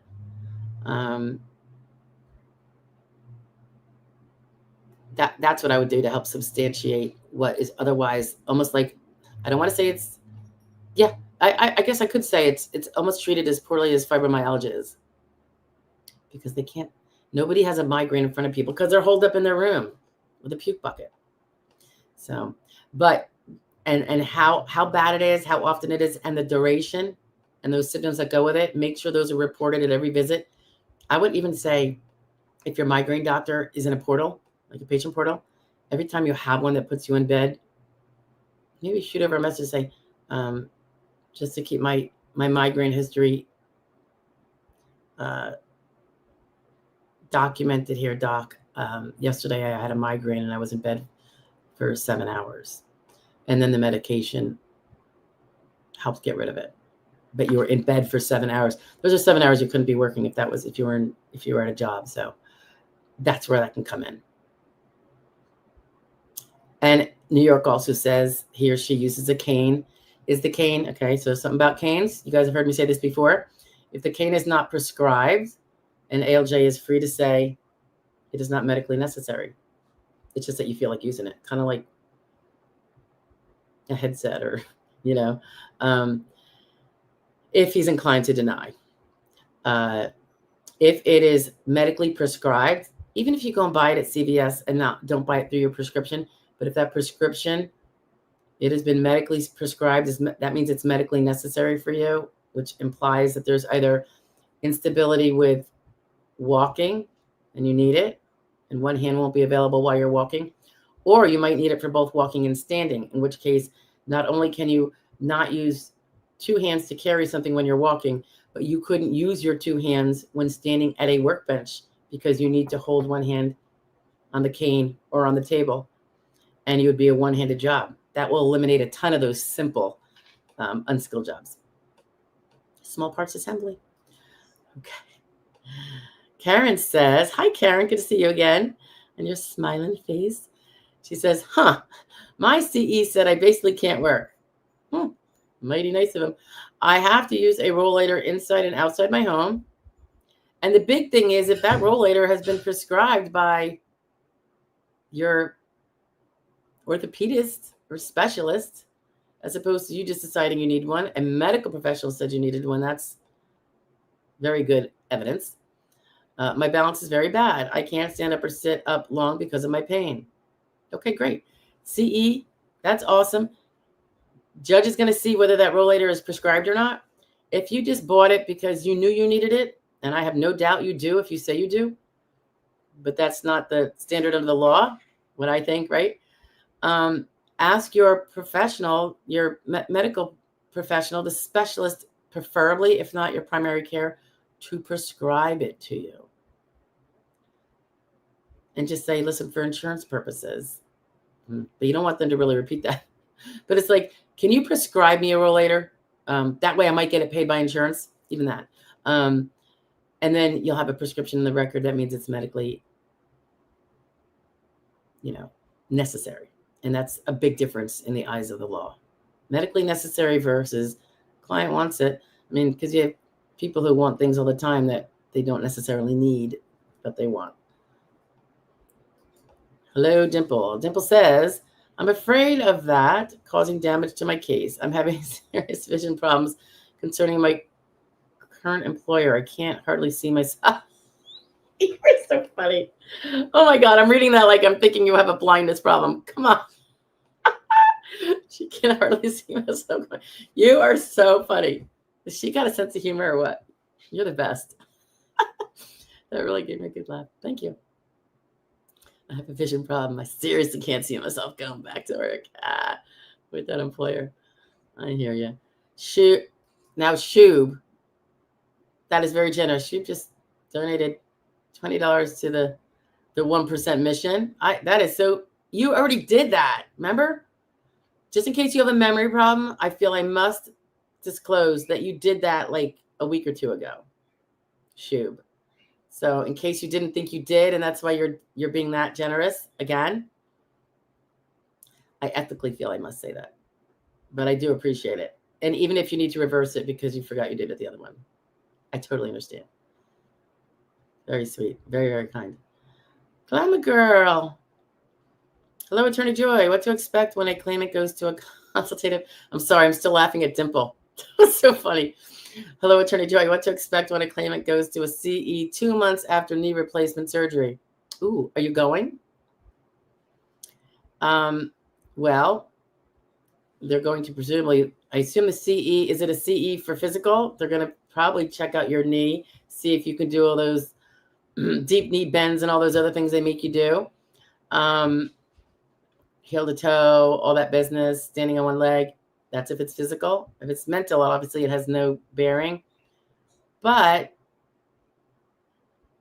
be sure if your knee is not 100%, it's never usually 100% shortly after surgery, right? It takes time. I don't know if you've had physical therapy yet, but if it's not 100%, even if it's well healed and is going as well as can be expected and is great, you still want to make sure it's clear whether it still hurts, whether it still swells, whether you're whatever the limits are with that knee, walking, standing, crouching, kneeling, all that. Because you don't want it to be left kind of in a vacuum where the supposition is, well, she had surgery, all good. She could do a late job. Because remember, I don't know what your vocational profile is, Glamour, but the knees can have a big impact on your exertional level because they can dictate whether you can be on your feet 6, 8 hours, which means you could do a light job, assuming you can also lift up to 20 pounds. So, it can also define whether some people with bad knees can't do a sedentary job because the knees get really inflamed with the bent position of sitting or being in one position for hours or 45 minutes. So Shub says, thanks for sharing your wealth of information weekly. Oh, it is my pleasure. Wednesdays are my favorite day of the week. Aside from the fact that my husband isn't here, excluding that always dampens my weekdays. However, being here lifts it up. I'm probably going to be fired shortly after returning anyway. Unable to keep up with the demands they have set. Off-task time is outside of the limits due to having to move around. Okay, I don't know if we discussed this, Dimple. Maybe we have. But if you've had any tips or warnings about being too slow or taking too much time off, hopefully they're emailed to you or otherwise documented. Before you leave your job, print those out or forward them to yourself or whoever you do it and keep them. Particularly post-surgery, because it shows that the surgery didn't do enough to help you be able to do that job. And remember, you need to prove you can't do that job, the one that you've been doing. So something's going to have to show, right? So the warnings from them, if you can substantiate that with documentation, could be really good. As a pretty objective, it's not medical. It's purely from an objective person, though, your employer who has no interest in, being dishonest, he has nothing to gain. AF Vet is giving some advice to Sammy. That's cool. You guys can see that, so I don't need to put them up, and I'm not going to interfere with the conversation. Galama says, claimant is 51 with other severe impairments. Yeah, I'm just scrolling up here, Galama.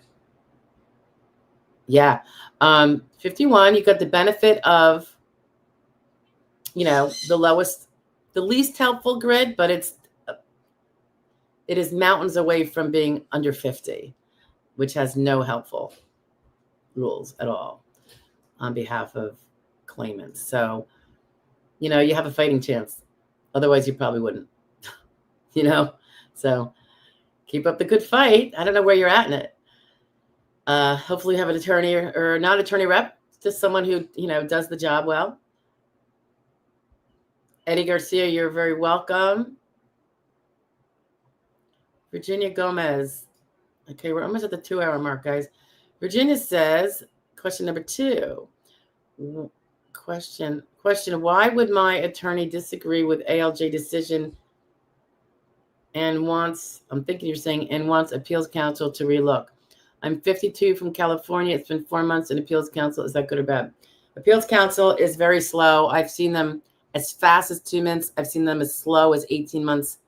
It really depends on how many cases they have in and how many people they have reviewing them. It's usually a panel, I think, of 3. I think.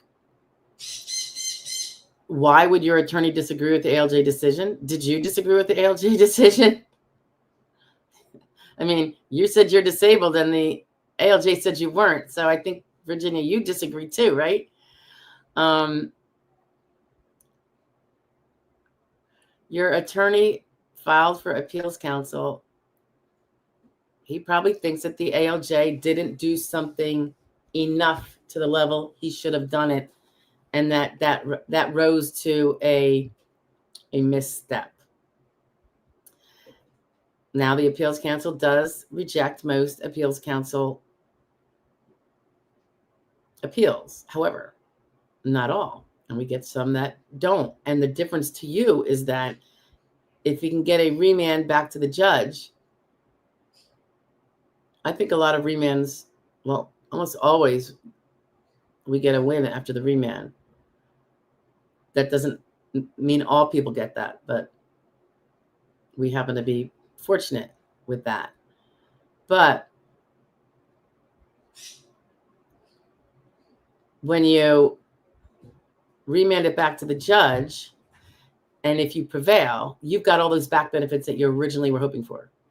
Whereas if you skip the appeals counsel because you want the opportunity to refile right away, which you can't do if you appeal to the appeals counsel, you give up. You're saying, all right, I'm going to accept that judge's thing. And now you have a whole new set of evidence you have to develop because that other evidence described a non-disabled person.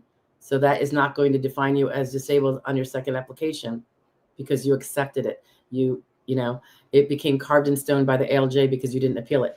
So it might, you could still lose appeals counsel, and then you will be refiling like you would anyway. And you're going to have the new time frame. So hopefully your DLI is hanging in there. It could also be where you don't have, if your date last insured is in the past, you had no choice but to file for appeals counsel or entirely give up and walk away. That would be your only option was appeals counsel. So I don't know what your situation is, but I'm sure your attorney thought it out. If he thought it was a really difficult or near impossible, let's say you're at 49 and you got denied, he probably might not have done the appeals counsel unless he had to because you have no more DLI. He might have said the chance of them overturning the discretion of the judge on a 49-year-old is slim. It's actually kind of slim at 52 too, but not as much. I don't know the details of your case, but I'm sure your attorney had a good reason. And the appeals counsel shouldn't hurt you in any way other than delaying a new filing if you have to, because you should be able to file and use the appeals counsel filing date as your protective filing, so long as you file your new case, if you have to do a new case within 60 days, or might be a little longer, of that appeals counsel denial. So you can, you don't necessarily burn that whole year up sitting there, now it's like I'm scrolling benefits off because I can't even file. That shouldn't happen generally. All right, where am I at here? It's fine. Is it fine? Okay. This is kind of funny. It's fine. Breathe. Is that your name, or is it? It's fine. Breath. You have the E at the end, so I think it's fine. Breathe, and it's almost like you're telling people it's fine. Just breathe. Which one is it? That one. Okay. It's fine. Says hi. Approved after 5 months. Awesome. Lawyer gets 25%. He filed online app only. That's the only kind there is, my dear. Put it this way, you don't file two. If you file online, which is the preferred way that the SSA prefers to see the claimants do it, you don't file on paper too. You can't file twice. Only when I called him after not hearing from him for 6 months. He never helped, warned, or advised on forms, etc. I have a not very old video, it's fine, on arguing against a contingent fee that your attorney or non-attorney rep gets. First of all, he filed the application online. You asked him to work for you for 25% contingent benefits, and asked that you wanted that agreement so that you did not have to pay him anything, even if he worked like a slave or had to for 5 years, and then you didn't get any back benefits or you lost, and you asked him to agree not to charge you for all those dozens of hours he would have worked. And he said, yes, I'll do that because I think I can get you to win. And if I don't, I'll eat it. I think people forget about that part of the agreement, and the SSA designed this so that every claimant who has a reasonable chance of winning, if it's properly worked up at least, can afford, so that money will never be the issue why someone can't get an attorney. The attorneys eat it if they don't pull the weight. Your attorney apparently pulled the weight, whatever that weight was required. I mean, don't get me wrong. I do not agree with not advising on forms. In fact, everybody here knows what I do with forms with my clients. And I do it for non-clients too, if they do a consult. We 200% advise on forms. And we remind people of things that they're forgetting to mention, that we see from a lot of the data we collect from them for that purpose. So we know so much about them before those forms are even due. And then we help them put them in a typed fashion and get them submitted. We do that. They provide the information. We help get it to the SSA in a format that is most helpful to their case and explains what they're trying to say, and also to make sure they understand the questions and what a particular answer would mean or not mean. So I don't agree with the attorneys that don't provide that service. However, as far as I know, there's no law saying they have to. Whether their bar association would say otherwise, I don't know, because this is federal and it's never come up. I just feel that our duty is to do this. Why am I representing the person if I'm not making sure I have my eyeball on every single piece of? They're not even allowed to talk to the SSA or the DDS. I say allowed. I'm not their master, but they know my rule for my clients, if we're going to work well together, is that they don't. And they screw up all the time. I mean, they forget, and they pick up the phone by accident, and it's the SSA. What are they going to do? I totally get it. There's no hard feelings. But I would say, you got to be careful, because there's going to be some trick questions in there at times. I don't want them talking to them. They never send anything in, aside from like the attestation to get that application process that they sign and send in after I've looked at it. Nothing else. We actually submit everything. We do it the electronic way, so we know it's there. We can see it's up there. And we know it got in. When you fax things in, you have no way of knowing if they got it. You have a fax confirm, but you don't see it up there. Although now, and I just did a little brief video on this, you can submit anything to the adjudicator once you get it up there. Just so you know, guys, you can submit medicals, you pro se people. Okay. So I just got this confirmed. I know it came out in June, and I hadn't reported on it, but I just did a little ditty on it. And I don't think it's even been queued up yet. I just did it. I think it was this morning or last night. Can you believe I mixed up the two? So I am not a proponent of fighting a fee. And you could say, well, that's because you're an attorney and you want a fee. Totally true. Totally true. It's fine. But this is what contingent is about. It's like insurance. When you buy insurance, hoping to goodness that you do not get in a car accident, and then you don't get in the car accident, are you like, I think that car insurance company shouldn't be able to have charged me for those premiums because it turns out I didn't get in the accident. I want that money back. I don't think I should have paid it. It shouldn't be a bill. No, because it was like insurance. And that is what a contingent fee agreement kind of is. The attorney is the only one that is going to come up short in the end, because they can do all this work and get not paid. Let's say you sabotage your own case and he put in all that work, and this happens. It's not as infrequent as you think. He still doesn't get paid. And he put in he or she put in the legitimate time, paid staff to put in time for you, out of pocket monies, and to nothing. So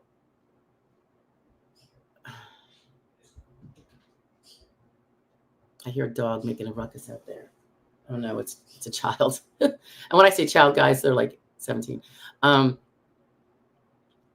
think, yeah. What else can I say about that? He filed the online app. He had your data. He got it from you. Obviously, I don't know how he did that. Did he just do it with you on the phone? We don't do it that way.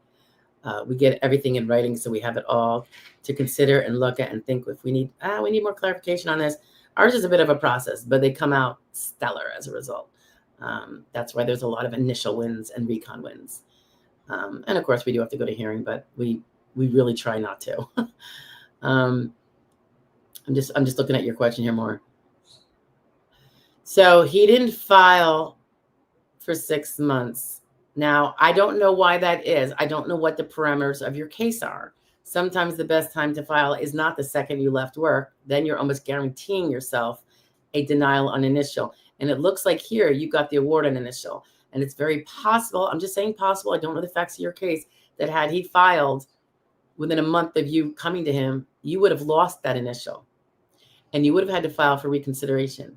And because reconsiderations are often considered a rubber stamp on initial, particularly if you don't have a lot of more stuff going on, and you would have gone to hearing. And you would be in the stress position of your case a year and a half from now. You see what I'm saying?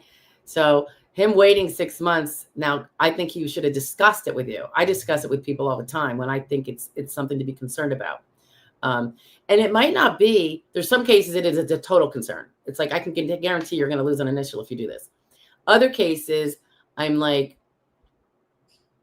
it's possible you could still win on initial if we file now, but your chances will be increased, I think, if you wait 3 or 4 months. We'll get everything all ready to bang out in 3 to 4 months, but the SSA won't have their grubby little minds looking at I don't mean grubby, I'm sorry. Looking at your medicals that don't yet exist because they're 4 months earlier. They're only looking at the medicals that existed while you were still working, in which case you were not disabled, only impaired. And they're going to, even the next month or two, they're going to be like, yeah, well, her medicals are the exact same as they were before when she was still working. So they now have kind of if not an emotional, an otherwise basis on which to deny. It also, separate and aside from that whole optic, is the 12-month duration rule. You don't have to have had 12 months pass. I'm really fuzzing in and out here, aren't I? Woo! I feel like a ghost.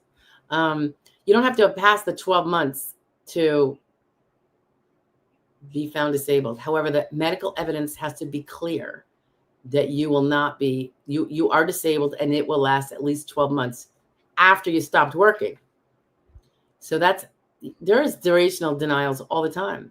And of course you appeal them, and then then it's not 12 months. And then you hope that 12 months was the only reason it wasn't, that your evidence didn't meet all their check boxes. And then you have to go to hearing. You can avoid a lot of that if both the optic of not having differing evidence right after you stopped working, because that takes some months to develop, but also the 12-month durational, because by the time you file, say let's say it's 4 months after you stopped working, you file.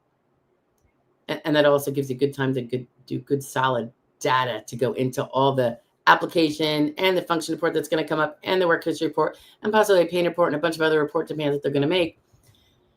So you can use those 4 months very wisely, but you're now that closer to, by the time the adjudicator is really getting into it and ordering your records and all this stuff, you're probably now at month 6 or 7, and now you're breathing down the 12 months. So that cannot be an issue at some point. They can still deny you and say, oh, we find you could do light work. But the duration argument is off the table, and the optic is off the table. So they have to just do it purely on categorizing you, which is their call, but is what you also appeal. So just saying about the 6-month delay in filing, that could have been his reasoning. I don't know. Clearly didn't discuss it with you. That was wrong. Attorneys have a notorious, this is from back in my non-SSD days, of notorious reputation. And back then, at least, it was the biggest reason, as I was always taught in ethics classes, for client complaints to the Bar Association about a lawyer. Failure to communicate. Not returning calls, not returning emails, whatever.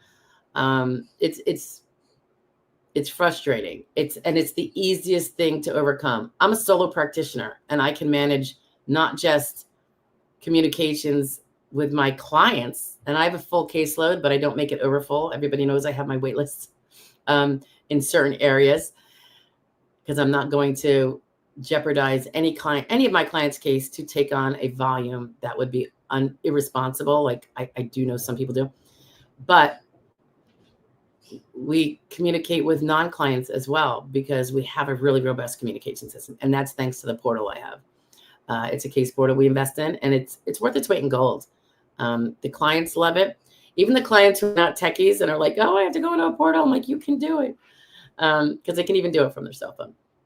But it's a shame he doesn't do that, because even just saying, I got your message, and that's not something you have to worry about, just anything to let you know that representative has not been hit by a truck at the very least would be nice. So I don't agree with that kind of practice policy, the way he practices, but it doesn't mean he didn't do his job. He got you to win. And when you say forms, I'm assuming you mean the function report and the work history report.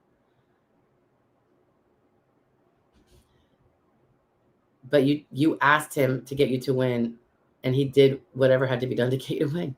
I mean, he did. And you asked him to also, if it goes sideways for whatever reason, including if you, God forbid, you passed away, there would be no benefits, and he could have done a ton of work. You know what I mean? Like, you asked him to not charge you if you don't win, and he agreed. So I'm just saying, you guys gotta understand how contingent agreements work. And I will say, Social Security disability is an underpaid attorney profession. It should be for the attorneys that have the right mindset for it, and I think many do not. I think the non-communicado ones need to get their shit together. That's wrong.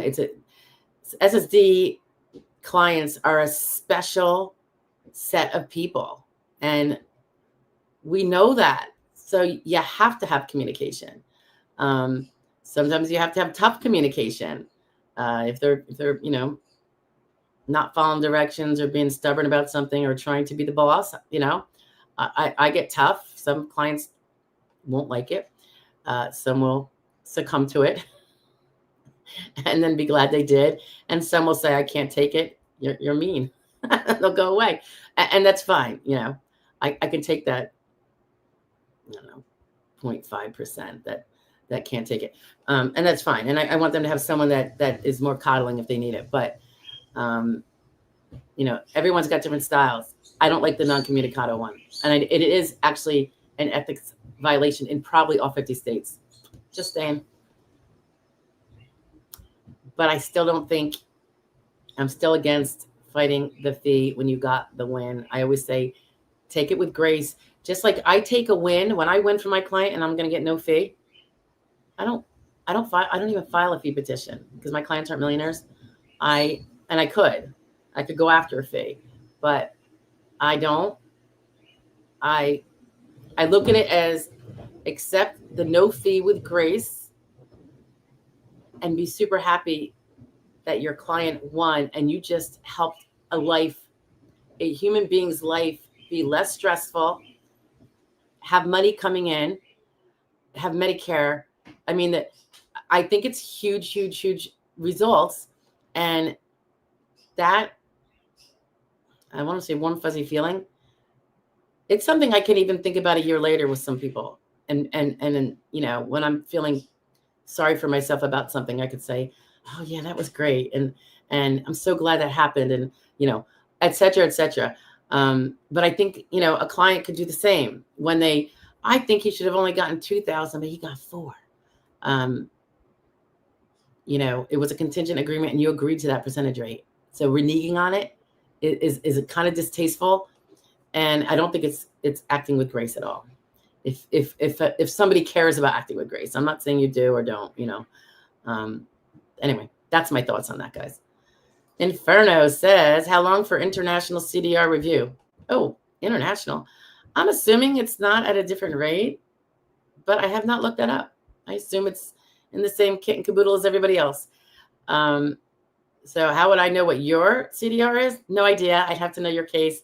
I'd have to see your CDR diary date, but you can go and ask for your CDR diary rate if you wish. He says he did just have a CDR transferred because my address is no longer in the USA. Well, there you go. Sounds like you're in a CDR. So are you asking how long it takes? That will depend on how fast things get to them. You're going to want to make sure they get everything they need, because if the evidence isn't coming in that you're still disabled, the presumption might be that you're not.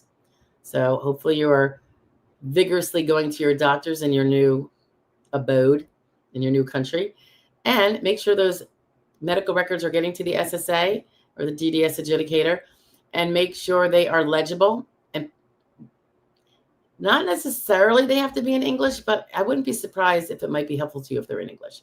So if you need to get a translator, consider doing it. I mean, we live out of country. We're trying to get something from a different country now, the USA. We have to kind of meet their protocol. I don't know how good whatever your connection is. I know some people have to actually leave. Like I have, gosh, who was it that had to go from one country over to Paris? I don't know. I mean, I have my very limited share of out of country claimants. Move to another country for affordability purposes while they're fighting their claim. It's a totally understandable thing some people have to do. It's unfortunate, but I do get it.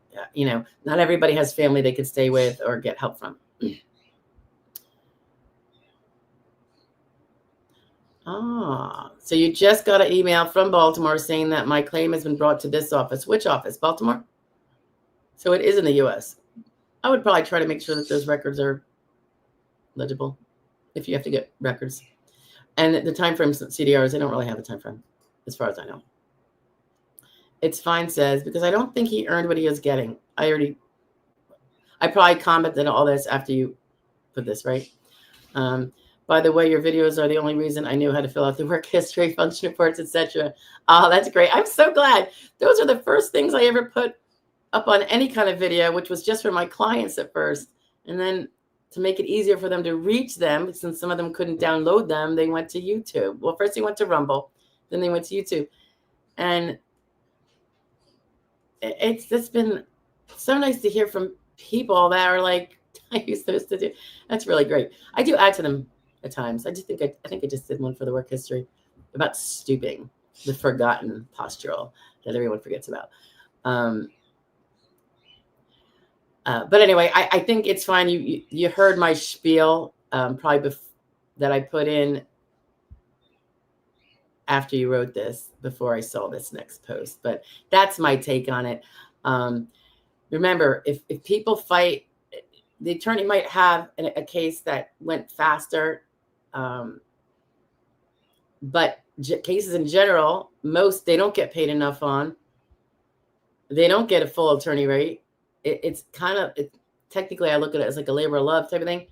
But if the good ones that actually pay a decent wage, like maybe yours is, I don't know what the end up wage is, and I don't know what hours he put in, were to be taken away, all you have is the ones that aren't paying, even though the person worked their butt off. And guess what? Every representative quits, and now nobody gets an attorney. Just saying. When we had, I'll give you an unrelated example. When early on in my years of doing this, and I've been doing this for over 20 years now, the attorney rate was $6,000. I want to say 2000, was it 2009? It started at 6,000. I started before then when it was like 5,300, but that $6,000 fee cap, which is now 9,200, stayed for 13 years. It's fine. We didn't get a COLA. Inflation did what it did. Social Security benefits, of which, you base back then, those things went up quite a bit. And our cap stayed at 6,000. And 6,000, as you can imagine, was worth far less 13 years 13 years later. And it is only because of probably lobbying by our organizations and stuff saying, SSA, you've got to change this. We're bleeding representatives. No newbies could even start because they, you know, you have to go like 2 years before you get your first fee, in theory, oftentimes. I mean, I've been in it so long, I have a pipeline that's robust and, you know, everything's fine for me. But, you know, we need good representatives. I'm not going to be here forever. I need good, ethical people following up. Solo practitioners, preferably, because I love them. But if they're not able to sustain doing this, it's already discounted at a $9,200 cap. If they can't sustain doing it, and they couldn't at $6,000, and we were bleeding good representatives, all you were left is like the factory outlet types. And then people like me who have been here long enough where it's not going to matter. So if you knock the contingent, the way a contingent fee arrangement is meant for everyone's safety, everyone to be able to get an attorney, you to have an attorney and not have to pay $50,000 if you don't have that 25% contingent fee. Let's say you decided not to have done that 25% contingent fee. You said, I want to do fee petition. Okay. Because I don't think he's going to need that much work. You could have done that if he would do it too. So that would have to be agreed upon. But then he would submit his hours, and let's say he only did 10 hours at $300 an hour. And they would certainly assume he did 10 hours, you know, on initial, I believe. I mean, interview alone, you know, drafting up. Maybe he had some internal meetings with his people like we do, workshops or whatever. I don't know. Maybe not. Maybe it was 5 hours, 6 hours. But let's say it was 10 hours, $3,000. If he only charges $300 an hour as an attorney, because now you're looking at an attorney rate. And I'm telling you, most attorneys don't charge only $300 in this day and age for attorney work. Law schools just won't let you afford to do that, you know. But let's say, and that was only if he did 10 hours. Let's say he did work. Let's say it went on. Let's say he filed when you wanted him to. You lost it initial because you were a little trigger happy with the filing. Didn't use a good strategy. And now you're going to an ALJ hearing, and it's 2 years later, and he's got to prepare for hearing. And now you're at 40 hours. What is 40 hours at 300? You wanted that fee petition. Remember, you didn't want the contingent. You didn't want that insurance that keeps it clipped, but, you know, makes the 25%, but capped at 9,200. So there's not even really a minimum. It could still be zero, but capped at 9,200. Let's just do that math. If it was 40 hours times 300, $12,000 bill. Would you prefer that? You see what I'm saying? And I'm just curious. It's fine. Do you actually know? And I know this is a natural way you're thinking, so I'm not knocking you, but I'm just drilling home all the counterpoints. And I did this recently with somebody on paper, and it made me do a video on it, which you could take a listen to if you want, about all the reasons why not, you know, why I think, and it's pretty much what I'm saying here, but, and it's recent. It's like in the last month. I gave a on paper. It was a message back to the person saying, I don't think you should because this, that, and that. And her point was well taken. She felt exactly like you did. Exactly. And I explained all the reasons why I didn't think it would be right, because you asked for this. You promised. And now you're trying to say, I want to break my promise because I don't think he really earned that much. But that's the whole point of a contingent. You know, it's kind of like a flat fee in a way, although it's not a flat fee, right? Because they have the percentage. It's not merely contingent. It's also a percentage. But anyway, Inferno says, been in SSDI since 2005. All right, we're at the 2 hour and 20 minute mark, guys, just saying. So we'll probably try to get to the end of these questions. If you have questions, pop them in now, because I'm not going to hold on. Been in SSDI since 2005 and 100% total and permanent from VA. All right, that was with regard to, oh, you're doing that international thing, right? Okay.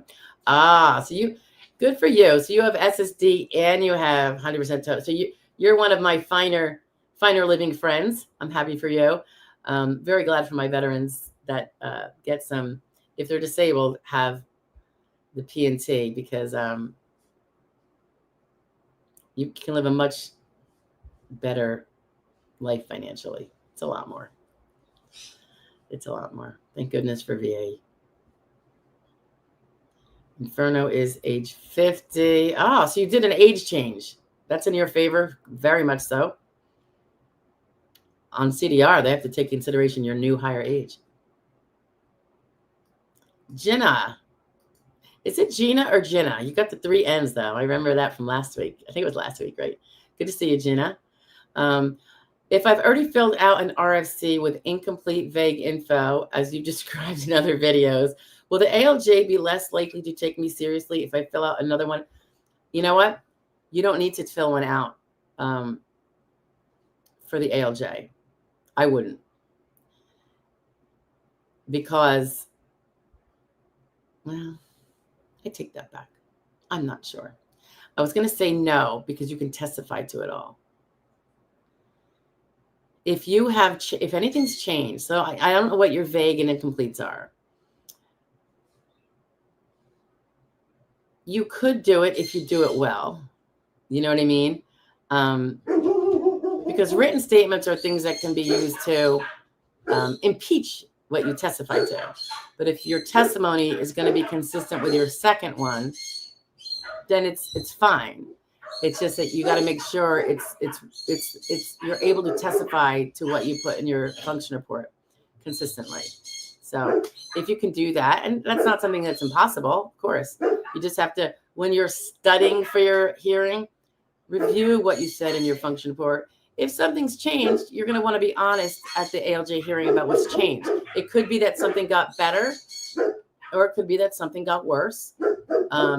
You still kind of have to be honest about even the things that get better, of course.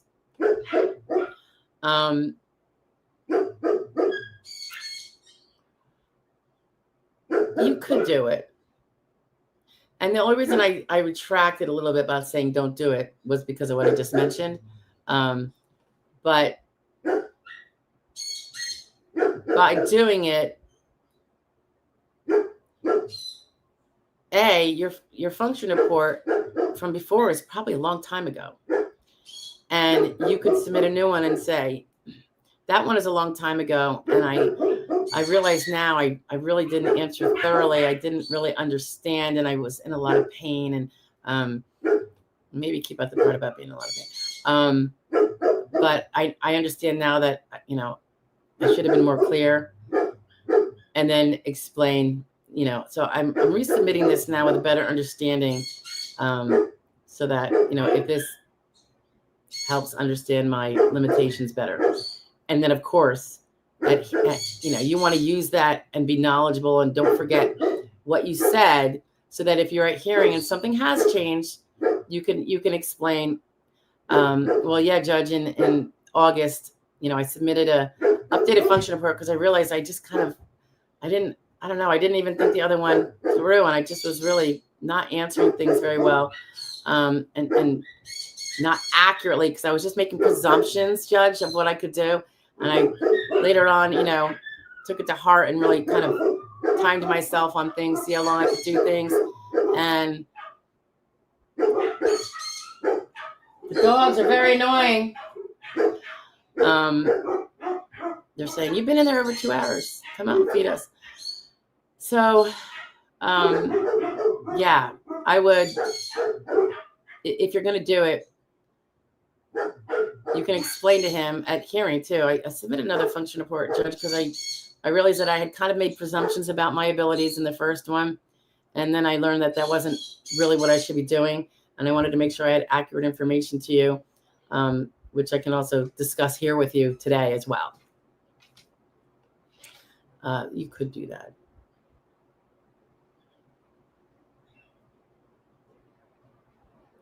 It's fine, says, I did not think about that. Thank you.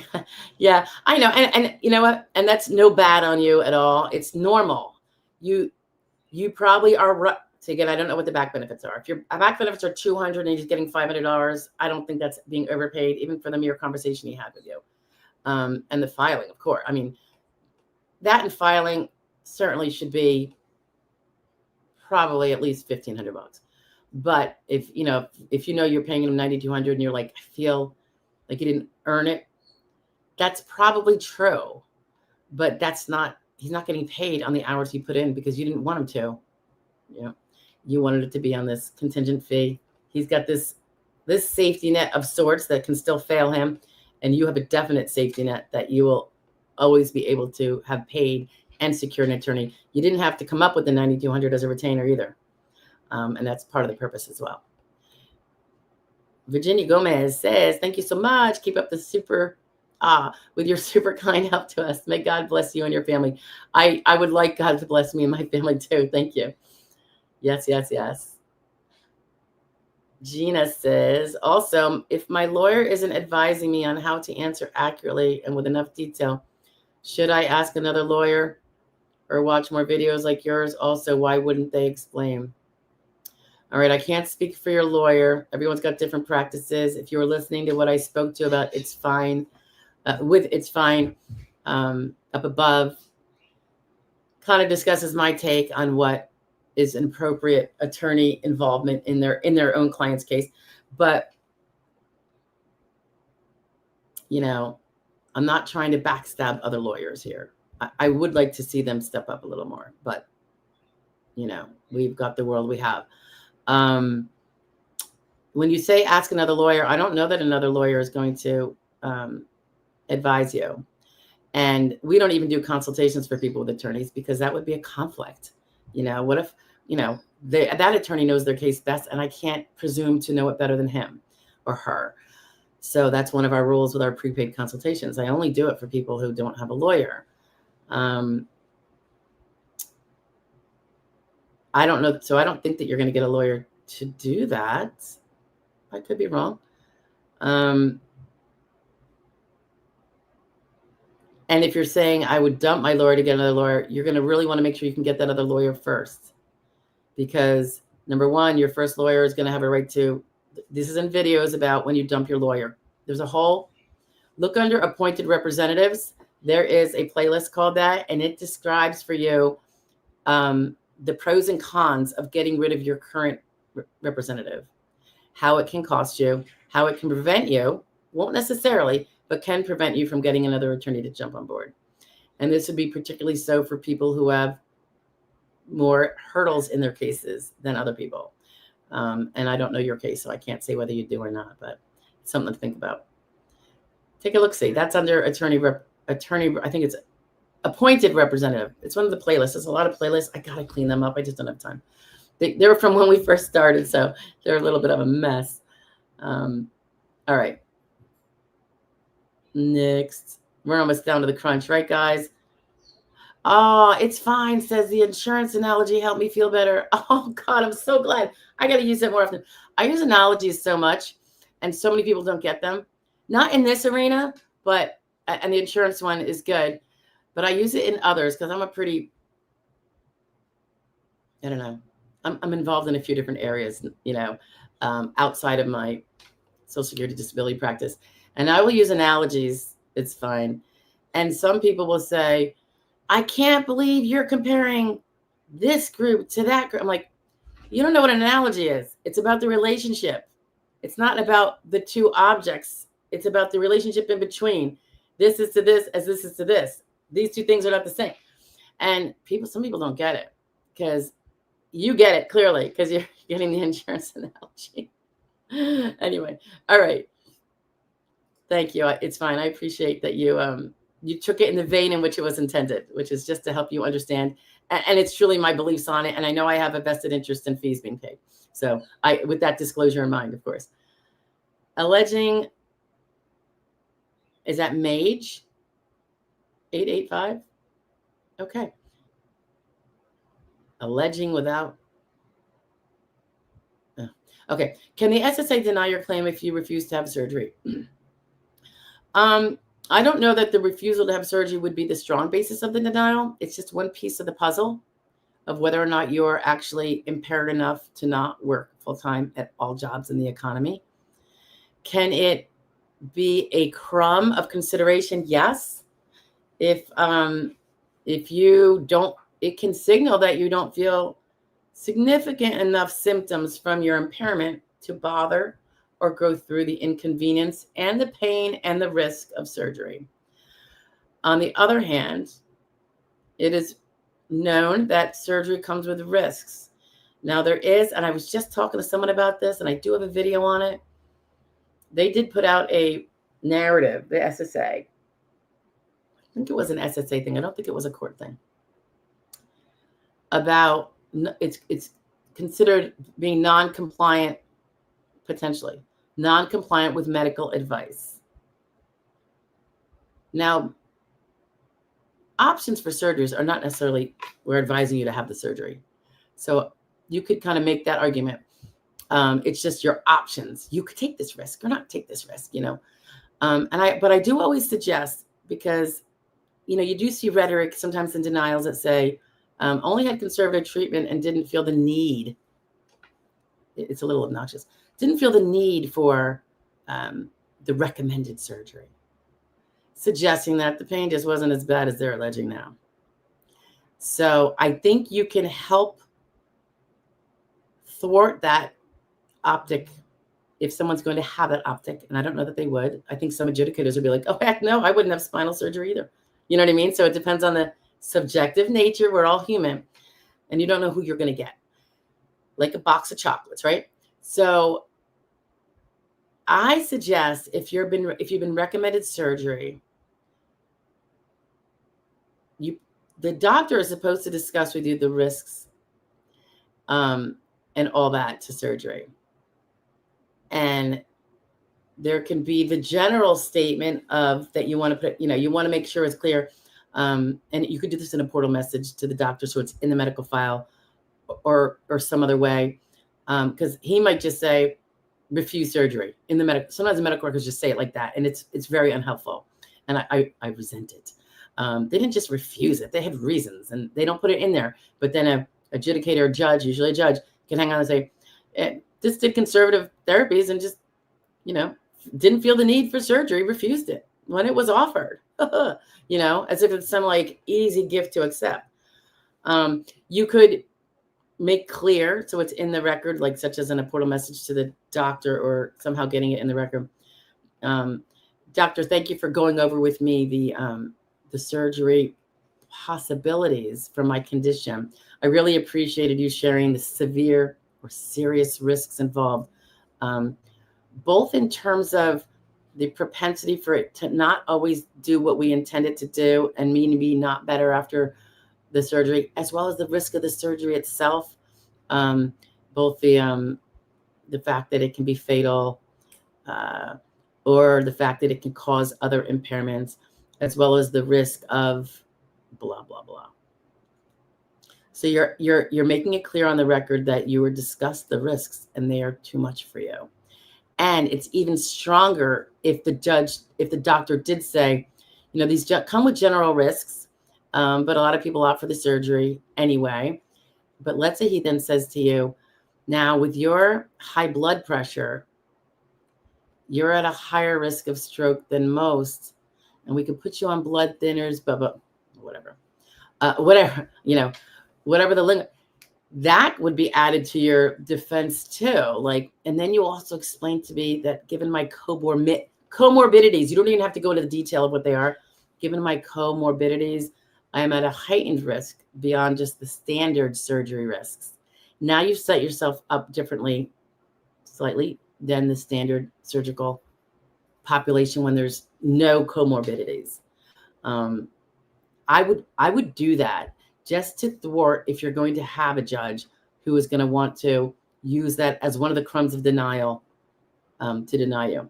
I mean, if a judge is going to deny you, he's going to deny you with or without. But that would thwart him using that as a basis successfully, potentially. You follow? All right. And not all are going to use it against you, by the way. Many will be like, of course they don't have to do surgery. And the SSA says no one, I mean, first of all, they never make you do surgery, and your case never truly hinges on it. But you're going to, it's like I say, every little crumb to, like the crumbs to build your case also includes keeping away the things that detract from your case, potentially detract. I mean, I'm very anal here. I know, guys, you hear me threading a fine needle on both sides, and I'm always trying to, but that's my nature. So if you can prevent something from detracting from your case while you're also building all this great stuff, like he's a surgical candidate, he's got, you know, compressed disc that should use a decompression, you know, You have all that stuff. Why not also, if you can, plug the holes of things that could leak out those crumbs, or otherwise diminish the case. So you're building it on this side and something else is pulling it down. If you can minimize that, it's for a stronger case. It's for a case that gets you closer to 100% win, which is impossible, then further from 100% win.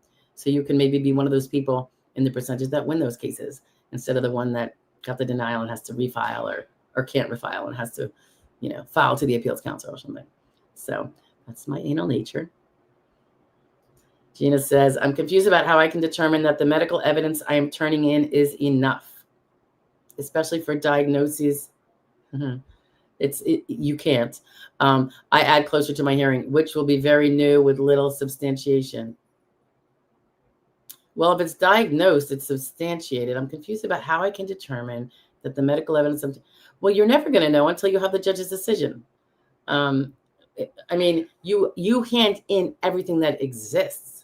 So are you thinking of like, well, I did go to the, but I'm tired of collecting the medical evidence that I just went to, so I'm not going to. Don't do that.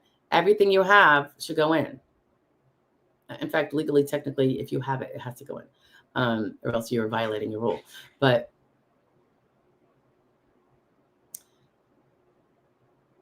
I see what I think you're saying. If I just got diagnosed with something a week ago and I haven't even had treatment for it, is it going to help? Well, it's not. I mean, it is, but it's not going to be big, obviously, because you were saying you were disabled long before then, and you obviously have much bigger things. But put it all in there. All in, Jenny. It's fine, says, I'm not mad or anything. Just a little disappointed in the lack of communication, as you said, was important.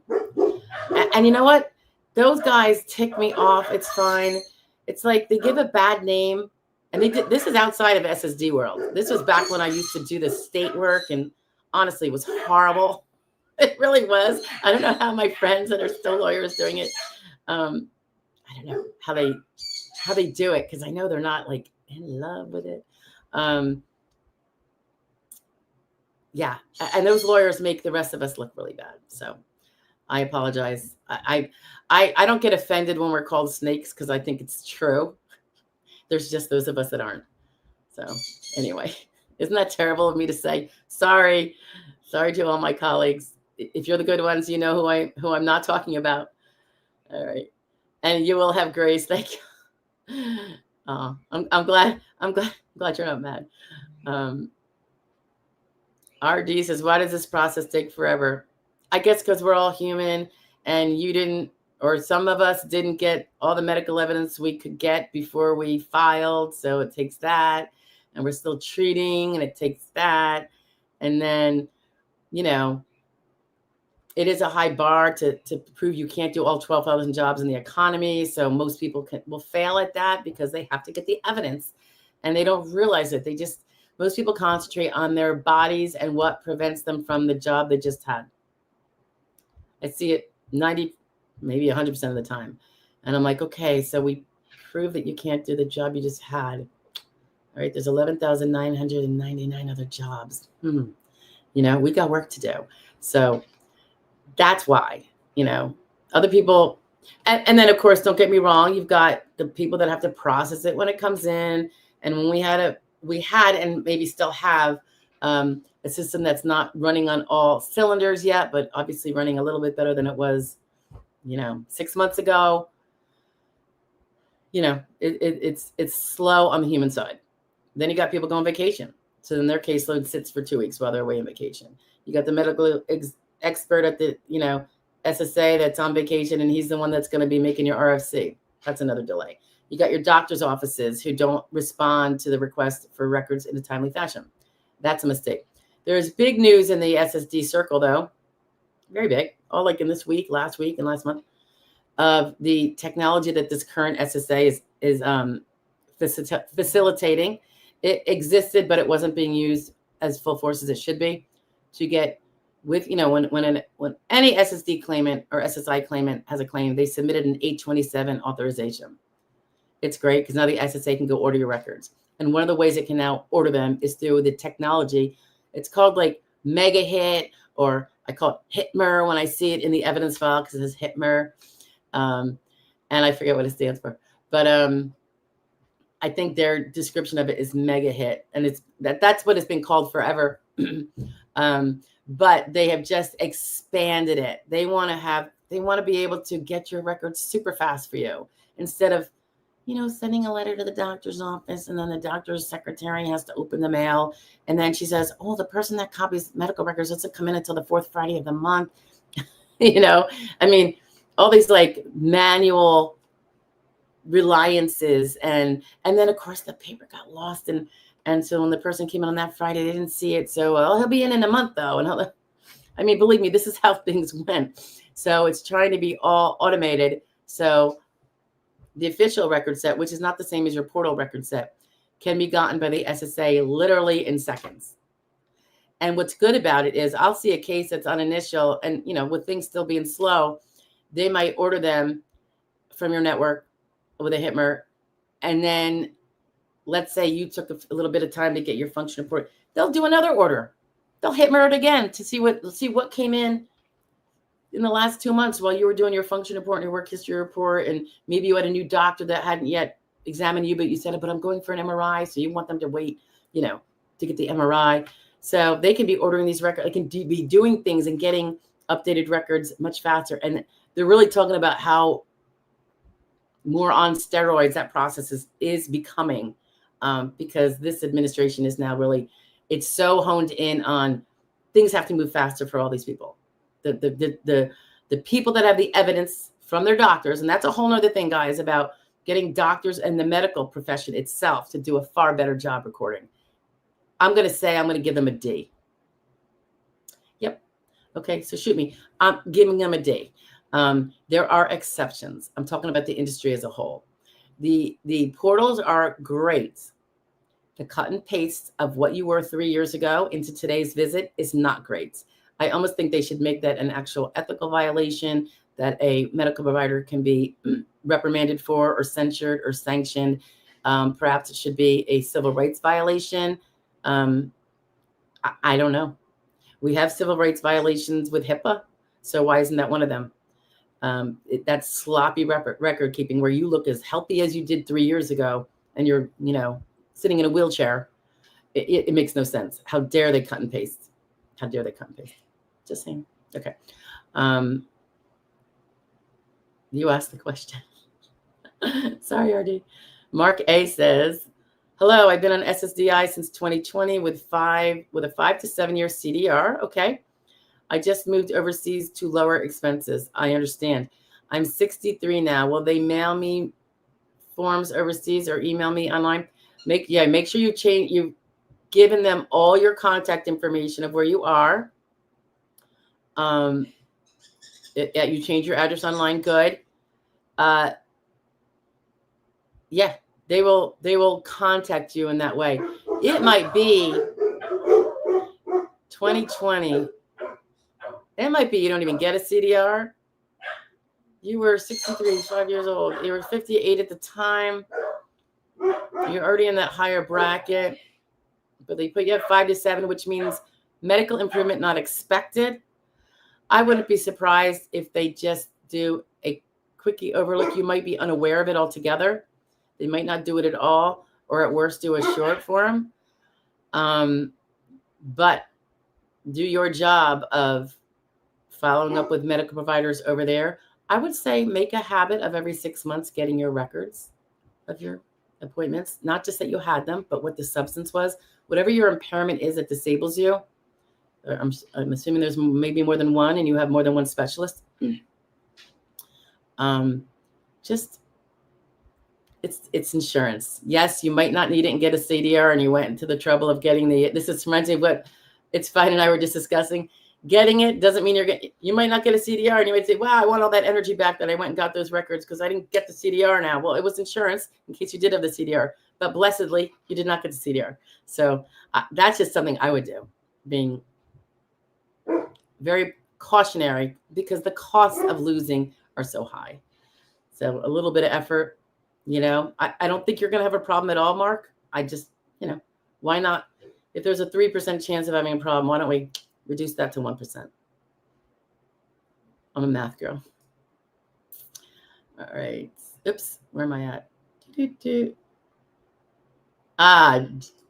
Gina with the 3 A's says it's pronounced Gina. So it is Gina, like a G. You probably spell it Gina in real life. Right?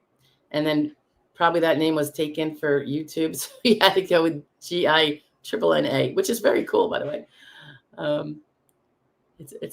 It's memorable. Gina's talking about her prior function report. She says, by incomplete vague, I meant things like not adding details about, yes, I can do this, but I have to limit my time. Oh, and I can only do it lying down, etc. Okay, getting more granular about it. Okay, so you're thinking the vagueness actually made you seem more fit than you were because you could do it. Yeah, maybe you should go do another one, Gina. Might not be a bad idea. You know, take your time with it and then submit it. I forget if you said you have you do have an attorney. I mean, I suppose you should talk to him about it. If you were a pro se, I'd be like, yeah, I would probably do it because you didn't realize. And you could, that's an easy one to explain. You know, I thought they were saying, can you just do it? Yeah, I get it done. It takes me 3 times as long. I do it over 3 days. I have to have breaks in between. Whatever it is, I don't do it as well. I don't clean my toilet as often. I only do it like once a month when I should be doing it every week, you know, because I don't have that energy to do all those things every week. So I have to space them out, whatever the case is, right? But I get what you're saying, Gina. Yep. Gina, you are so welcome. She says, thank you for all your answers. I appreciate the time and effort you put into helping us. It is, you know, it's my privilege and pleasure, Gina.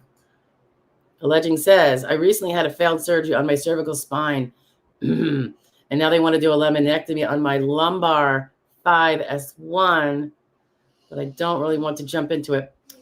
I think you have another great defense if you want to add it to your crumb of defenses besides the generics that we were talking about before. Surgery has already failed you. So maybe your body is not the one that heals as well from surgery. Maybe you have scar tissue forming that some people get after these surgeries that causes them a problem. Make that clear. Just say, you know, and even say, you know, doctor, we discussed how my body did not well handle the first surgery and it was a failure.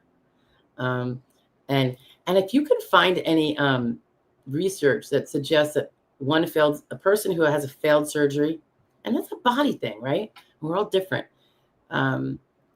Has even a bigger chance of a failed surgery on a different similar surgery of the same structure, which is the spine. I wonder if that exists. And if it is, then you could do a message saying, because I would imagine it's true. I just don't have any research to support that. You could say, we discussed that my body failed the surgery the first time, and apparently, as I know now, even if he didn't say it, you don't have to say he said it, but you could say, as I know now, the chances of a similar, you know, a surgery on the same general kind of body part is has a similar chance of failure. It doesn't seem worth the risk. And I really, and then you could close it off. So this is kind of like, I really appreciate you getting into all this with me. But we could, you know, let's talk about more therapies and solutions without the surgery for now. We'll look at it again later, given the risks, you know, something like that, because that is scary. And you've already had one. That, to me, that is you personally know that your body personally has failed already. And I'm not putting down your body, but you know what I mean? You have personal experience. You're not going off of the anecdotal or the general stats on the general population. Yours already failed. I don't think any judge is going to question that. That would be insanity, in my opinion. Gina says, little substantiation. That meant not much treatment, not much of a paper trail, not many doctor's notes. If I'm diagnosed a week before a hearing, the diagnosis is valid, but with very little. Yeah. Yeah, I still think you still want to get it in. I wouldn't stop. Why would you? I wouldn't stop. It shows that you're going to have things going forward too. He's got that to see. You know, things are still rolling in your body. You know, I would put him in. Gina says, I know, honestly, my throat is getting really sore. We're pushing on 3 hours. This is our longest probably. I'll likely have to ask next time as you've been on so long, but if I have almost 20 official diagnoses, but some are mild, moderate, will the totality of all those limitations possibly meet a listing? It would be equaling a listing, not meeting a listing. It's potential. But most people don't win on a listing. Usually that would happen. You can, but I honestly think most people it's on an RFC, but they will all contribute to that too. So definitely. And the mild to moderate ones are, as long as they're severe, and I know you're using it in a different context of what they say severe and non-severe is in the context of step 2. So I don't want to confuse you with that. It's different than the other things about mild, moderate in terms of tasks and capacities on the RFC. All right, Kitty is our last one, except maybe Gina right after. No more questions. Kitty says, I'm about to take out a personal loan to replace my roof. This will put me over the asset limit. Oh, no, wait. Put me over the asset limit for several weeks during construction. No, I wouldn't put it in someone else's account, Kitty, because then you're overtly trying to fool the SSA.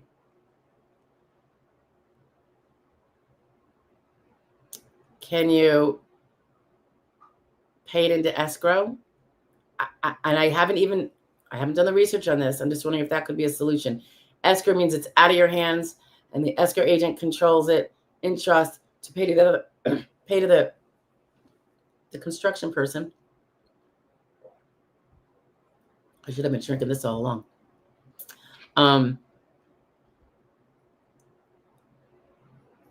And document it well.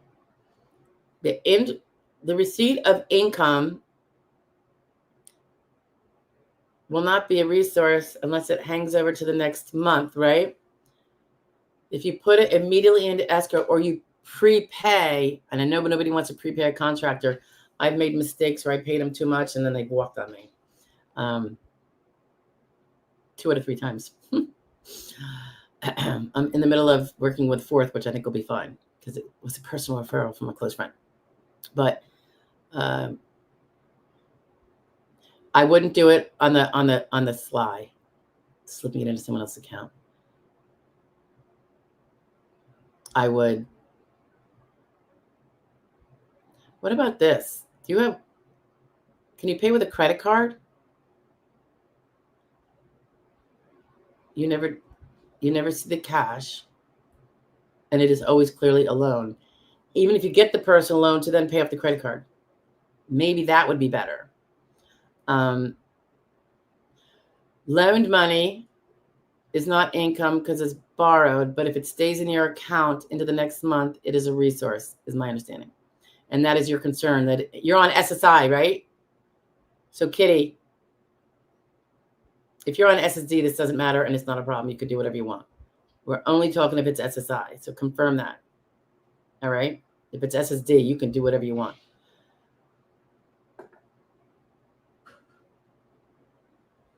Okay. Gina, I'm just going to hit you up. To answer, yes, I think the way I filled it out before made me seem more fit because I didn't add the T. Yeah, I think it's important because those ways we word it are used in ALJ denials. So, and then when we're saying it the correct way on the stand, they're like, that wasn't consistent with what you said before. But now you're actually correcting it in advance and saying, this needs more clarification because I didn't realize that should be, I didn't realize it would be more that illustrating the realities, however you're going to say it, like I could do it, but like this, Yeah, Gina, equal a listing rather than me. But like you said, no more for now. Thank you so much.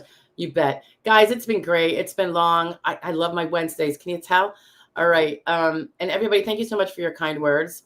Do feel free to subscribe if you haven't, and definitely like and share. The replay of this, sans all the gaps in time where I was reading and whatnot, will be removed. And if the software isn't too slow, it will be up tomorrow morning, tomorrow noon.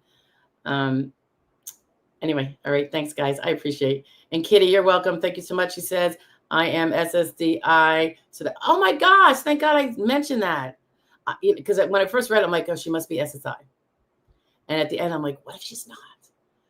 I didn't want to put it somewhere else either because that's a huge risk. I didn't know about the month due rule. Yeah, but that doesn't apply to you with SSDI. It's SSI because that's welfare. If you have money, you don't need to take it from the taxpayers. You are not taking money from the taxpayers. You are collecting on the insurance that you bought and paid for all those years of work, Kitty. So, yeah. You know, and taking out a loan shouldn't show up on a W-2 with wages or anything like that either. So just always keep your documentation just in case. But I don't think it will. All right. Oh, I'm so glad you said that. Oh, all right. Have a great one. I'll talk to you. Remember, next Wednesday, 1 o'clock p.m., 12 o'clock noon every day for a pre-recorded video that come out daily. Sometimes they came out the night before. It depends. If I need to sneak it in there, I'll bump other ones further. And that's how it gets a little cattywampus sometimes.